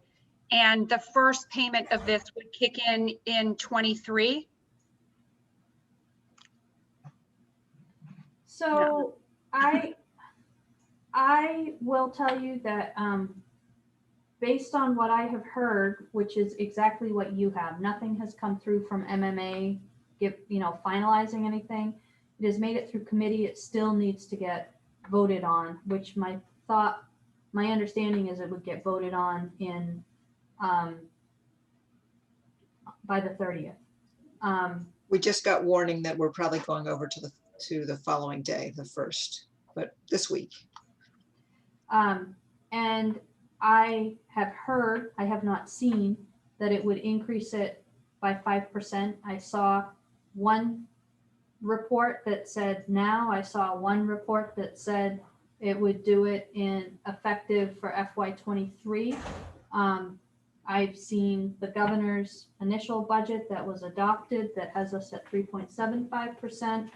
I see the her change package, which has us at 4.5%. So I've been trying to follow this and not having much luck. So I don't really feel comfortable giving you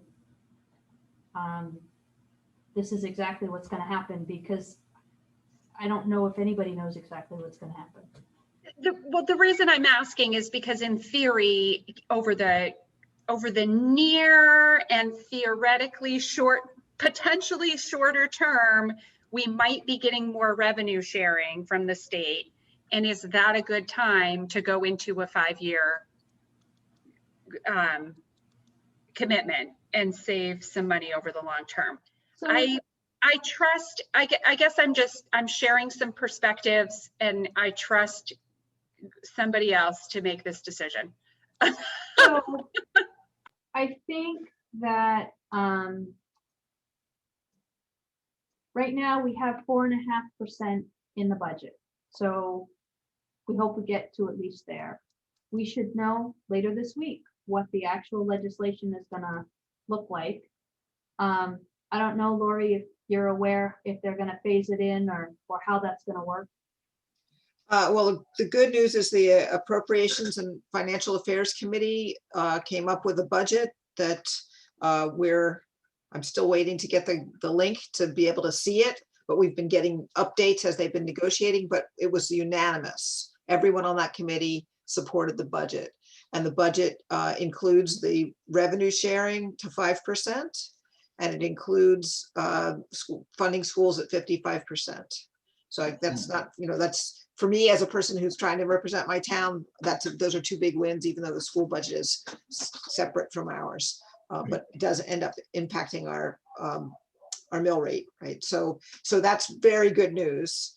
And the goal is to pass the budget with 2/3 of all of the legislators supporting it. And the understanding is not everything, some of the things that I wanted, some things that bills that passed did not get funded. And so that's why it's going to take us 2 days, because people are like, you funded so much, why not this? So there's a lot of the details that might take us 2 days, but it looks very good. And how long that will last, we don't know, but part of it is because there's money coming from the federal government that's one-time money. And so things that we could shift, we shifted into that. We, the AFA, did. Yeah, so Lori, I guess the question is, I've seen 5% phased in. I've seen media reports that say that the state is moving towards its commitment to 5%. So is it 5% for FY 22 or 5% for April 1, 2022? So what I heard was that it was 22, but again, I haven't seen it.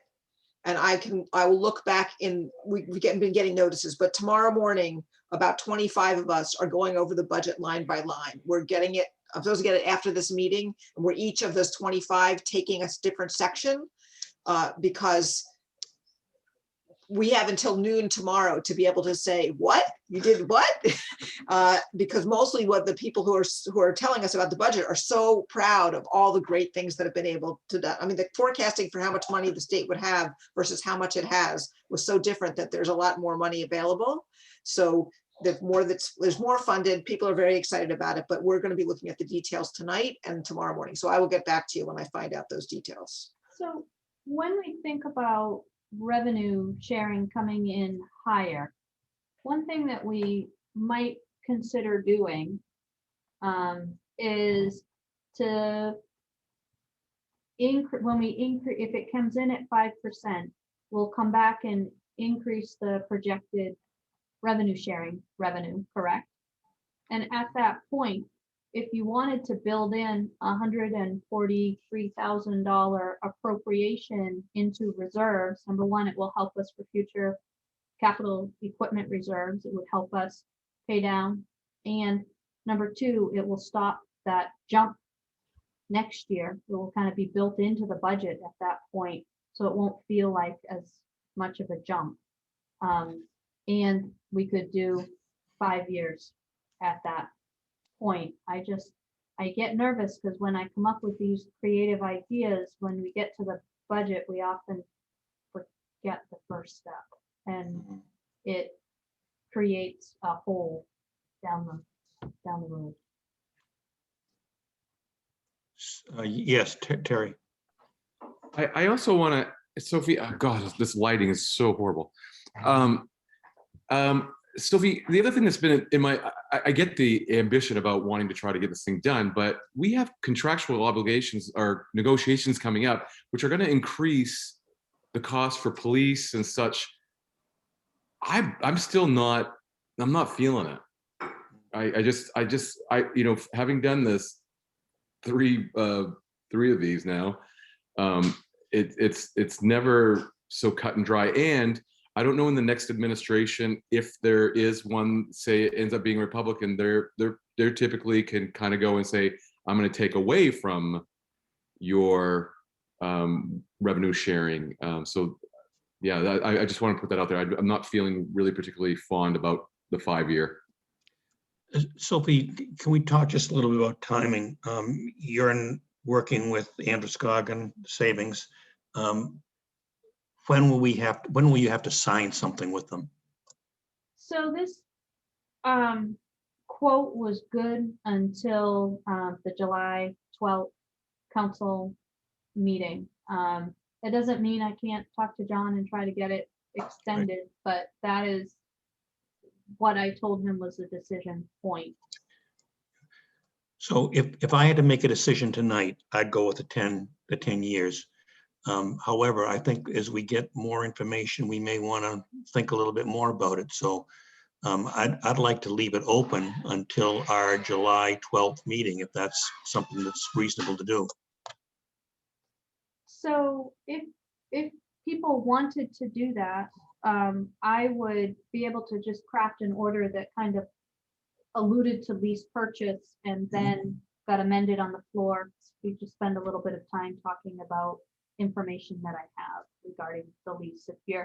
If in general folks are good with the lease and in general good with going with Androscoggin savings, then I think we can be flexible to see where the state's coming and see what you would like to do. I think that Chief Lowe has certainly made a strong argument that we need the truck. You've gotten some information back from other vendors that we do business with, and Androscoggin had the best rates regardless of what what year term we decide to go with. So I think we're ready to move ahead with the purchase and just settle this last issue in July, if that's agreeable to others. I'm getting nods. I guess that looks like it's agreeable to others. Excellent. I will move forward. Okay. Thanks, Chief. Thank you. Thank you, Chief Lowe. Appreciate your time and expertise. We ready to move on? Our next item is review of regional climate action planning process memorandum of understanding with the city of Bangor. I want to just set this up a little bit. So as I've chatted with council about on a few occasions, Councillor Robertson, Bell, Kyle, and I have been meeting with representatives from the city of Bangor, Hudson University, and the University of Maine to talk about doing regional climate action planning. We have invited another fairly large community to join us. However, at this point, they've elected not to. They want to see what work we create and progress we make, and then they'll decide. I think this is important for a couple of reasons. We also brought Bangor Area Comprehensive Transportation Systems BACS to the table with us, and we're able to tap some planning money doing that. I think this will be a really good opportunity for us to kind of dovetail or use as an example what South Portland and Portland have put together for their regional climate action plan. And it puts us in line with some state priorities.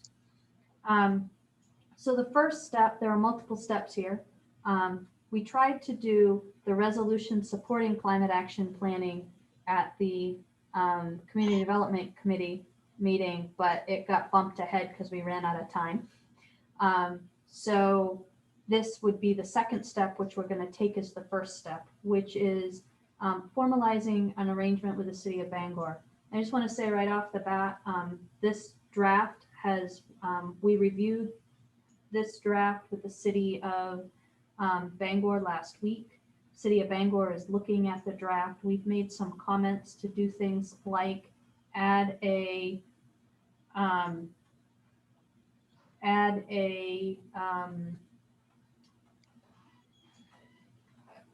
caveat that says neither town can commit the other town to financial obligation or can obligate the town to spend money, and just some other basic expectations. In general, what this does is, number one, it codifies that we want to work together to do some climate action planning. It creates a project management team, which Kathy and I are envisioning as being two staff people, one from Orono, one from Bangor, working together. And then creates a steering committee, which would include likely an elected official. So Cheryl has been representing the town as an elected official so far, and a staffer from each of the communities that is actually participating. Our first plan is to invite more communities to join us, because more hands lighten the load theoretically. And so that would be our first step. One of our issues is that Kathy has given notice in Bangor, so we will expect to see a replacement. And this was a high priority for her. I don't know if it will continue to be, so we might just have to work around that a little bit. Talking with Councilor Robertson, the plan would be for the Environment Committee to continue Orono's data collection and understanding of strengths, weaknesses, threats, and opportunities here. And then take those to the regional group. So even if the regional group kind of stalls a little bit while we're dealing with a change in leadership, Orono would continue to work on that same climate action planning that the Environment Committee has worked on. I share this draft with you, not to get you to agree to this particular draft, but to say, this is the general concept we're working on. It's going to go through Bangor's city council process and likely be changed, at which time, hopefully in July, at the meeting, I would be able to bring you back a new draft. In general, I have found it works much better to have them go through their process, and if there are minor changes that we need to make, do that after the fact, as opposed to having us each go through the document at the same time and then try to marry the two new drafts. So I have suggested to Kathy, they go through their process, which they're doing tonight, give me a new draft, and then we'll go through our process here. And I thought I would send it to the Environment Committee and have Cheryl take a look at it and her folks take a look at it, and then make a recommendation to staff if there are changes that need to be made, and to council if it looks good. Great. Questions or comments? I think that, generally this seems like a great step forward. I like that it's an attempt at a regional plan, which hopefully we can pull more of the region into it as we go. I agree. Okay. Nothing else, we'll move forward. And the last item on our agenda is FY21 budget carry forward requests. And we received a memo this afternoon on this item.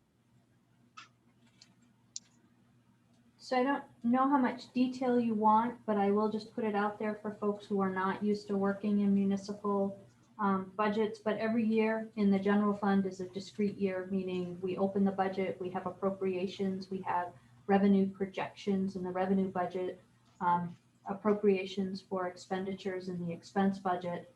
At the end of the year, we look at whether we have over-collected or under-collected in revenue, and whether we have overspent or underspent in expense, and it flows through to the general fund. So there are dollars that lapse to the general fund every year.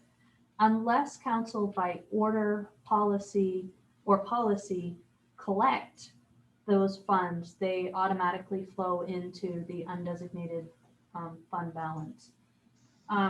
So at the end of each year and the beginning of next year, as we work through closing the budget and understanding budget priorities, we will come to you and say, here are the things that we think you should capture and essentially reappropriate for next year. So you're not raising the money again, you're simply reallocating money that has already been raised and appropriated. So there are 4 different kind of types of carry forward. The first is that I always ask for is a carry forward authorization to expend funds from reserve, grant, or other special funds that have already been approved by the town council. So if you told me last year I could spend $60,000 to pave Middle Street out of the downtown transit oriented TIF district, even though I haven't expended those funds, I would ask you to reauthorize that. That is just a pretty generic statement order that goes through.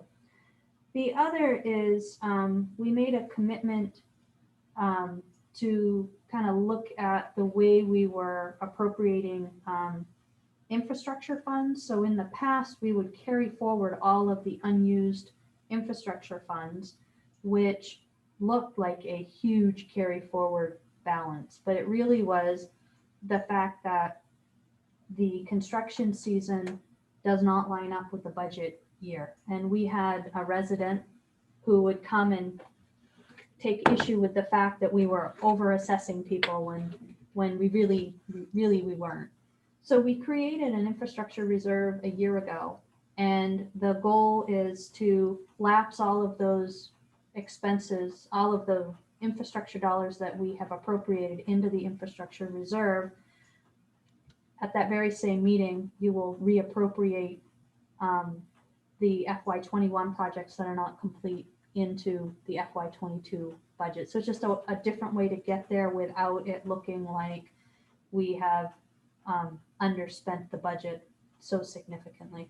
So it looks like a transfer out of 21 and then we pull it back in 22. The third item are projects that have started or been identified for FY21 that are going to continue into FY22. So for me, that's the revaluation project. We had talked about allowing the funds remaining in the pool budget from last year to roll into this year, just given the level of unknowns that we have.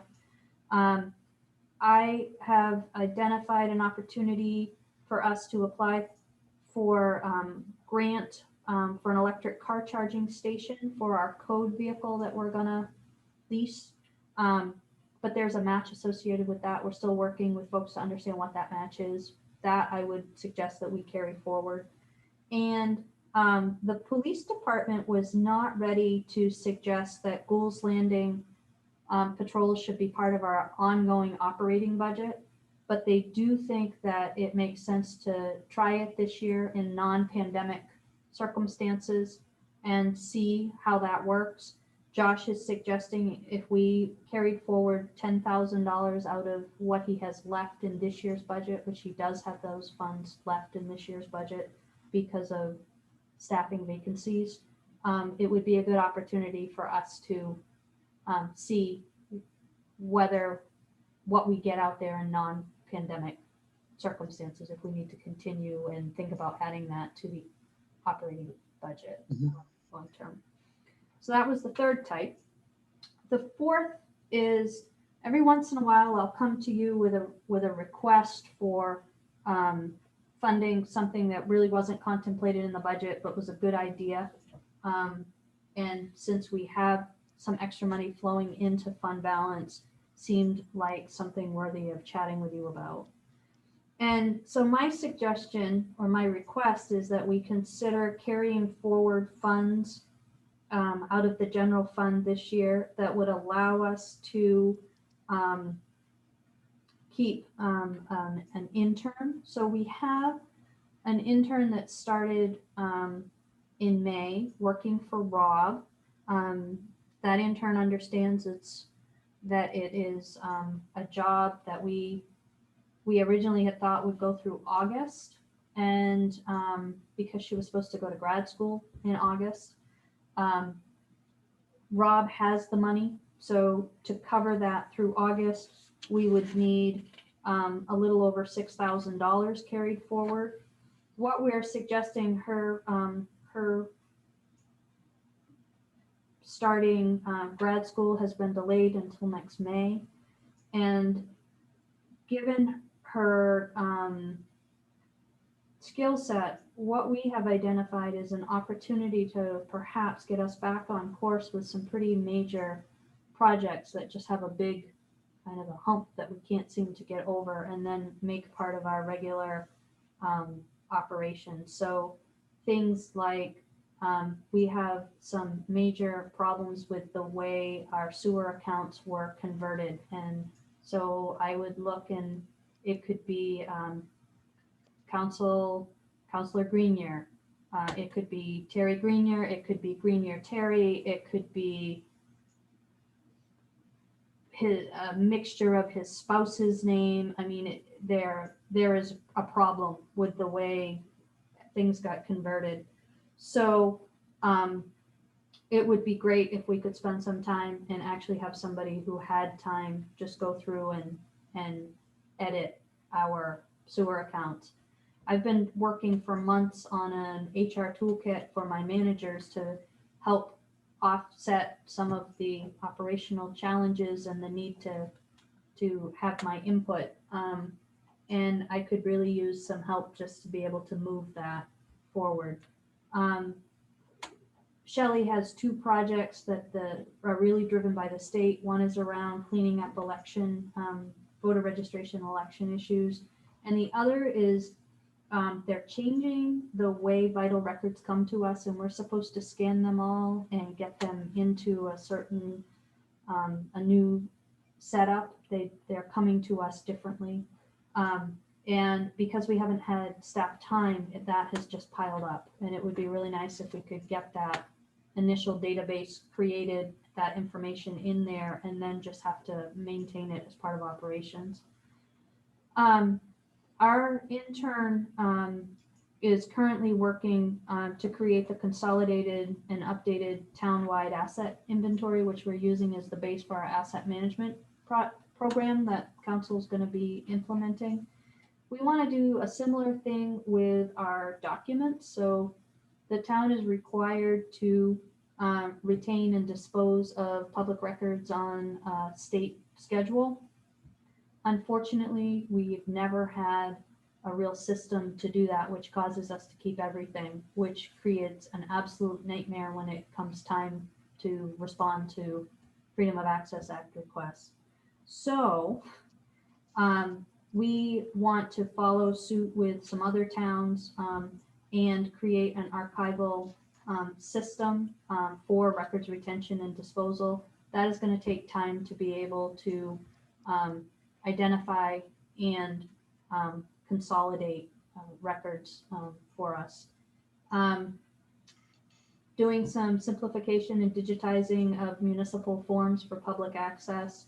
And then if all of that doesn't keep her busy, we would use kind of the base project that would underline it all is loading property records information into the code enforcement software. So we had historical data, and talking with Mitch, I think we would start by taking kind of, I don't know, our frequently accessed files, so our frequent flyers, and kind of building those records out, and then moving on to perhaps classifications of properties where we would want historical data, and just kind of start methodically going through the property cards, property files, so that when you look at the iWork system, you would have the entire property file at your fingertips, which would make a lot of sense, I think, just me.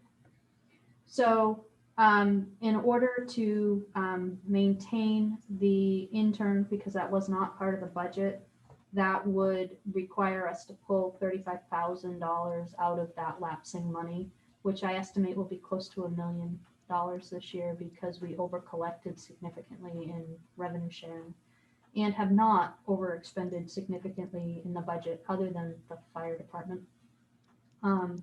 So I'm trying to get a sense from council, are these general areas okay for us to think about carrying forward, or are there things you'd like me to leave off this list? And when I do it for the council action, there will actually be like dollars and cents associated with these, and show you where the money would come from. Sophie, my recollection is that the first 3 items are pretty much we've dealt with every year. Yep. So there's no real difference in those first 3 items than what's happened in previous years. And really the new addition is item number 4. Yep. And you're recommending that to take advantage of a unique temporary employee and to deal with some long outstanding humps, as you described them, in a variety of operations. And especially this year when people were focused on so much to do with COVID, I can see where that's a greater need this year than it has been in the past. Any questions or comments from council? Sounds like you need 2 interns. So. Probably. I think this intern is so good, she'll do twice the work. She is. She is pretty amazing. I will say that. When I have to, we've kind of rotated who's had responsibility, like when Rob's on vacation. And so I've collected her under my wing for a couple of Fridays. And I learned very quickly that I had to have the list of projects that I thought she would accomplish, and then probably another hour and a half or 2 worth of work, because she does extraordinary. She's fast. She just has great attention to detail and is fast. So if that looks okay to folks, I will put that together on new business. I'm sensing it does. If there's any objections, speak now. Okay, I think we'll see that July 12th. Laura, did you want to say something? Yeah, so this is fine, but I'm a little unclear. You're saying we over collected and we can do this, and then I'm unclear about like when we're choosing either between 5 or 10 years on certain things. Like, I guess I just don't really, and maybe you can answer that for me later.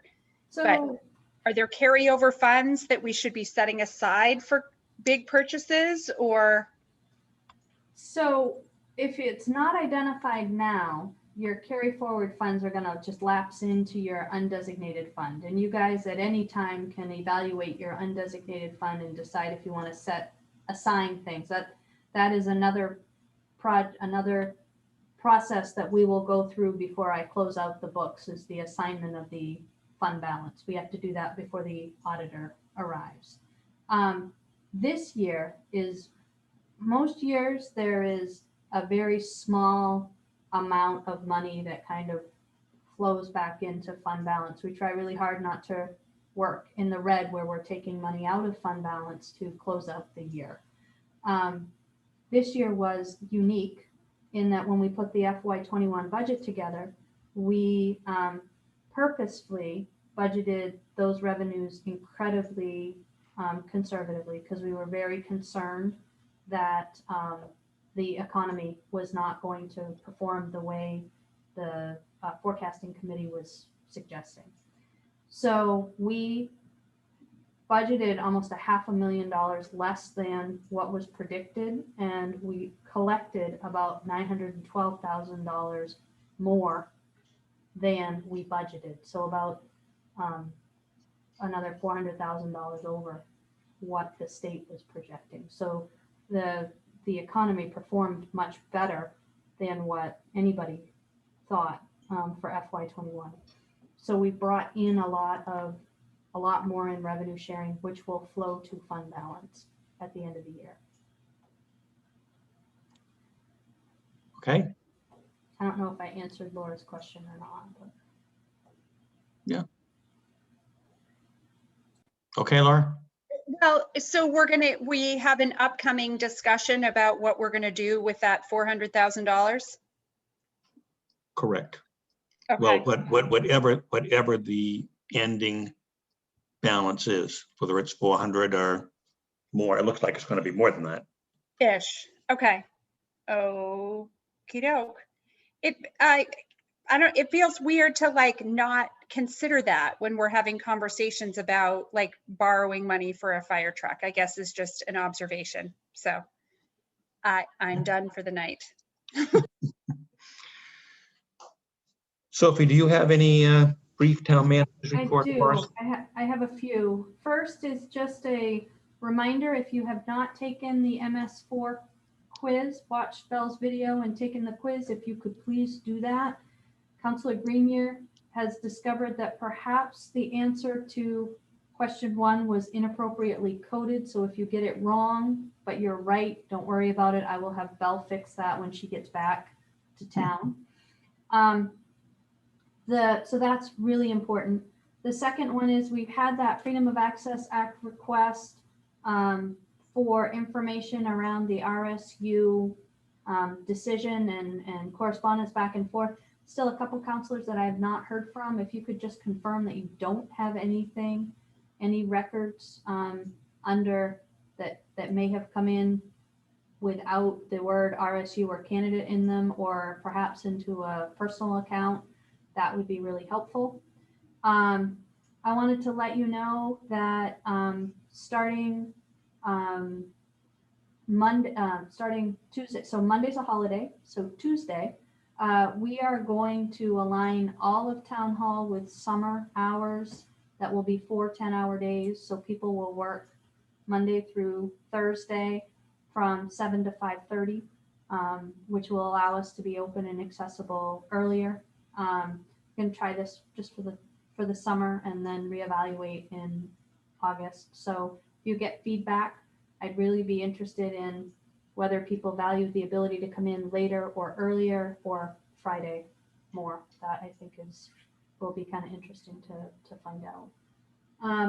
And just going to remind you again that I'm leaving on vacation the week of the 15th. So I leave, I think my last day is the 16th, the 15th after community development.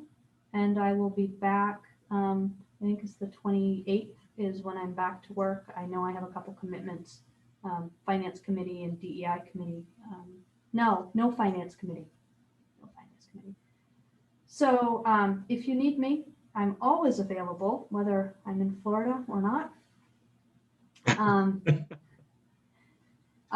So don't hesitate to let me know. But I also want to remind folks that you are getting a well-deserved break. We will not be coming back together until July 12th at 5 p.m. for the council meeting, and that is going to be an in-person meeting. If somebody is not going to be able to be in person, the sooner you can let me know, the better, because if we have a counselor who can't participate, we'll definitely want to make sure that OWL will work for the Diaz if we can make that happen. I will not be able to be there in person. All right. I will not be able to be there in person either. Okay. Planning remote access in? Or you're like not here, right? I'm going to be on vacation. I'm willing to beam myself in if it's technologically possible. Okay. So let me see what we can do with that. We'll try to set the OWL up and do a hybrid meeting, which will be the beginning. I need to Zoom in that night as well, or is that going to be a quorum issue? Terry, are you out of town? But Terry, are you gonna be local on the 12th? Yeah, I've actually just got, well, I can do whatever you need. I'm actually switching my schedules for the 2 weeks that'll be Monday meetings in person. I'm switching my schedule up here to make it work. Thank you. Great. So that works as long as everybody else shows up, because So we need 4 people in person. 4 in person. Yeah, because we have to actually be able to hold the meeting. I'll be there in person. Good deal. Thank you. Much appreciated. All right. Anything else for us? No. Wait, before we go. Yes. Pool is opening July 6th. Okay. The pool is, at this point, the pool is on schedule to open on the 6th from 1 to 6. That's Monday through Friday. So we are excited to get that far. Mitch and Megan have, and Christy Deschen from the university are working on the premise of that is our bare bones. If we have the ability to staff more, we'll begin to grow that in a way that is logical and sustainable. The other thing that will happen, if it hasn't already, I haven't looked at the town's Facebook page this afternoon, but we will be getting messaging out. We know that Old Town Orono YMCA is offering swim lessons, and if we have folks that would qualify for scholarship here, we will work with Old Town Orono YMCA to make sure that they can afford to go for swim lessons. So people who need it will be able to get swim lessons. Yeah. Is that it for tonight? I think that's at it for tonight. Well, that's good. I apologize for losing Wi-Fi. I think several of us have been there, so we understand. Well, thank you, everybody, for staying with us for the entire time, and we'll look forward to getting back together again on July 12th, and enjoy the time in between with no meetings. Thank you all. Thanks. You're adjourned. Have a good night. Bye-bye, everyone.